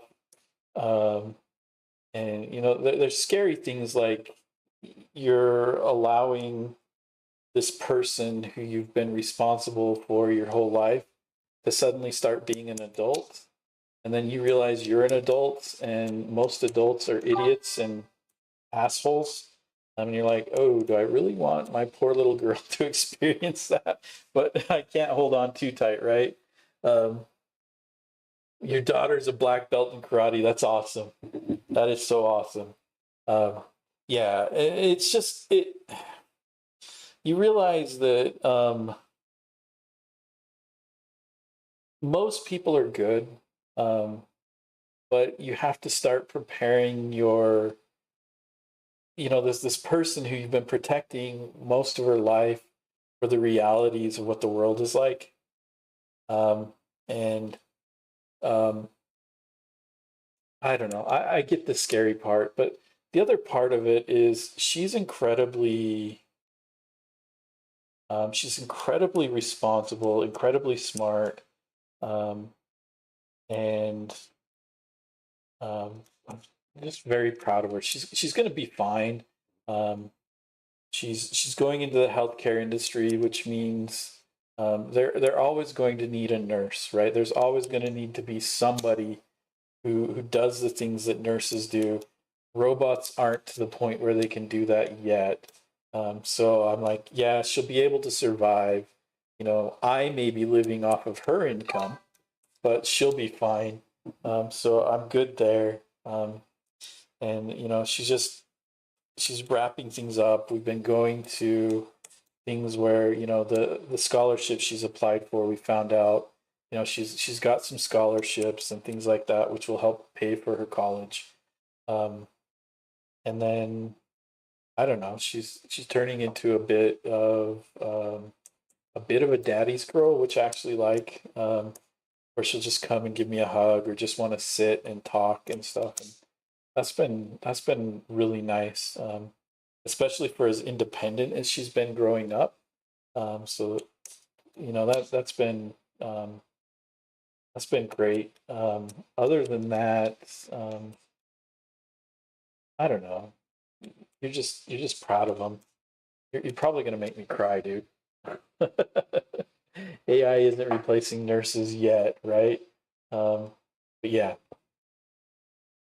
uh, Apollo Client v4 is a major architectural change. Well, great. We don't care about React code. This is actually good news. React is no longer a transitive peer dependency. However, several APIs have changed. Great. Um, project already uses Angular 21 as well as change detection. Apollo 13 is compatible, so no concern here. Front end, Apollo Angular plus client upgrade. Pattern with the provide Apollo factory function. Perfect. So it looks like we've got good plans here. It looks like there's stuff that we can do. So,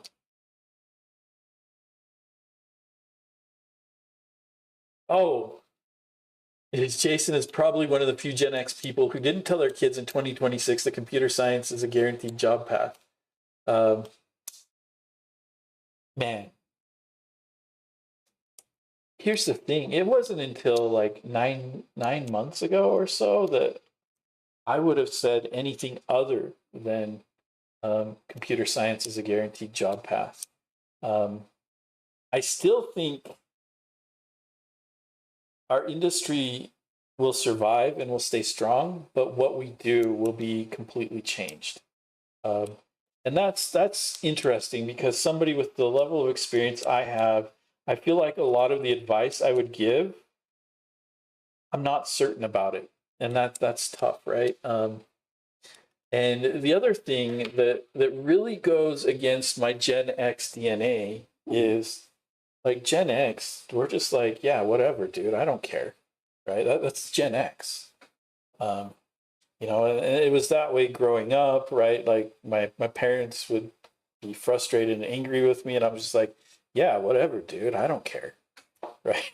Um, and that, yeah, whatever, dude, I don't care attitude serves you pretty well until you're now one of 2,000 people applying for very few jobs, right? And um, now suddenly my, yeah, whatever, dude, I don't care attitude is being taken over by um, that Gen X survival instinct, right? We were the feral kids, right? Um, man. Oh, so Gen X, we were feral.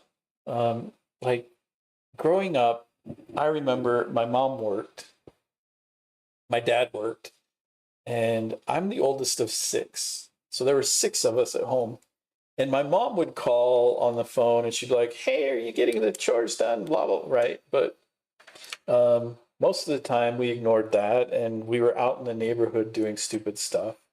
Um, like I remember as a Gen X kid when I discovered matches. Um, and my friends and I were like, oh, matches are cool. And then we discovered that matches and candles were even cooler. And so out behind my house, there was this well, it wasn't a cul-de-sac. It was like this, it was this block that nobody had built on. And it was all dried weeds, all dried wood, and like just, it was dry all the time. There was this channel that ran through it, a drainage ditch, that if it ever rained, that would fill up with water, but it was mostly dry. And so my friends and I, what did we decide to do? Well, we decided to go down in the very bottom of this place with candles and matches and gather stuff and start lighting it on fire. Like Gen X feral, right? Like if anything had caught fire, that whole place would have gone up and we would have been trapped in the bottom of this like this drainage ditch with fire all around us. We probably would have died, but we were Gen X. Who cares, right? We're going to survive. We're invincible. We're just feral kids out there with matches and candles lighting stuff on fire. Like that's Gen X. Exactly. Um, I kind of wish this didn't sound familiar, right? Like, Gen X kids, you got your first BB gun. So what did you do? Hey, dude, I got my BB gun. Let's go have a BB gun fight. Okay, but no more than 2 pumps. Yeah, sure. I'm going to pump it 10 times because it's going to hurt and I'm going to win. Right. And so now you're shooting each other with BB guns that are pumped way beyond the 1 or 2 pump. But 1 or 2 pump is still dangerous, right? I'm lucky I've still got my eyes. I'm lucky I didn't burn to death. Um, but that's Gen X for you, right? We were feral. Then my mom would come home from work, and we knew that when the street lamps turned on, we headed home. Um, and she'd be like, "What'd you do today?" "Oh, I don't know, nothing." Right? "Well, why do you smell like smoke?" "I don't know. I maybe there was smoke outside. I don't know." It's just ah the it's amazing that that whole generation of us just survived.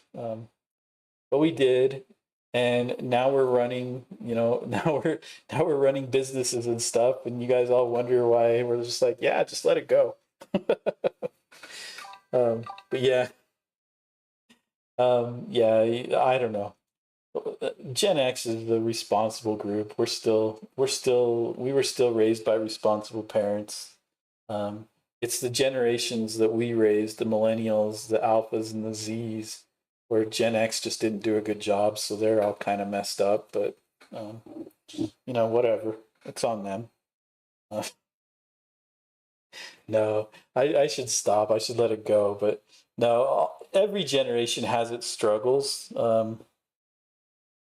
And for Gen X, we went from just the boom eras to seeing companies completely eviscerate people, and we stopped buying into all that stuff. And that was kind of our struggle. Is I just remember, the 80s and the 90s, and just watching companies do terrible stuff. And that was a Gen X struggle, and we just didn't care because there was really nothing we could care about. Um, and millennials have their struggle, Alpha and Z has their struggle. Um, we all have our struggles. We just hope that everybody. My goal is just to hopefully leave the world in a better place for my kids, and hopefully teach them to leave the world in a better place for their kids, and that's the best we can do. So, but yeah, um, welcome to the end of the stream, where I give you terrible parenting advice and horrible platitudes, and then I disappear so I don't have to defend my position. But next week, we will be we'll be doing the Apollo upgrade. From there,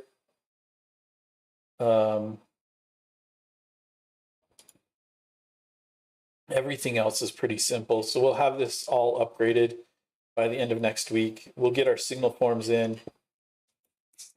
And once our signal forms are in, I want to look at A2UI. That's the big one. So that's my goal, is getting us to the A2UI. I'd love to build a chat interface for this application, and then explore how that chat interface does with different LLMs. And then after that, we can talk about what we want to do from there. I mean, I want to do some MCP stuff. I do want to look at like some agentic harnesses. And I even want to look at distilling models for Angular. I'm very, very fascinated and curious about distilling models for Angular. I also want to do some agentic sandboxing with you guys, and potentially compare some of the different sandboxing models out there. And the reason I want to do this is Angular's doing some exciting stuff, but I think most companies are highly vested and interested in AI. And I want my Angular friends to be ahead of the curve here. So we're gonna do some stuff to help you be valuable to your company, so you guys can keep writing Angular and teaching me how to do it properly. But that's kind of the goal. You guys have a great week. Have a great rest of your weekend, however much of it is left for you. And we will see you guys next Sunday. Thank you all for being here.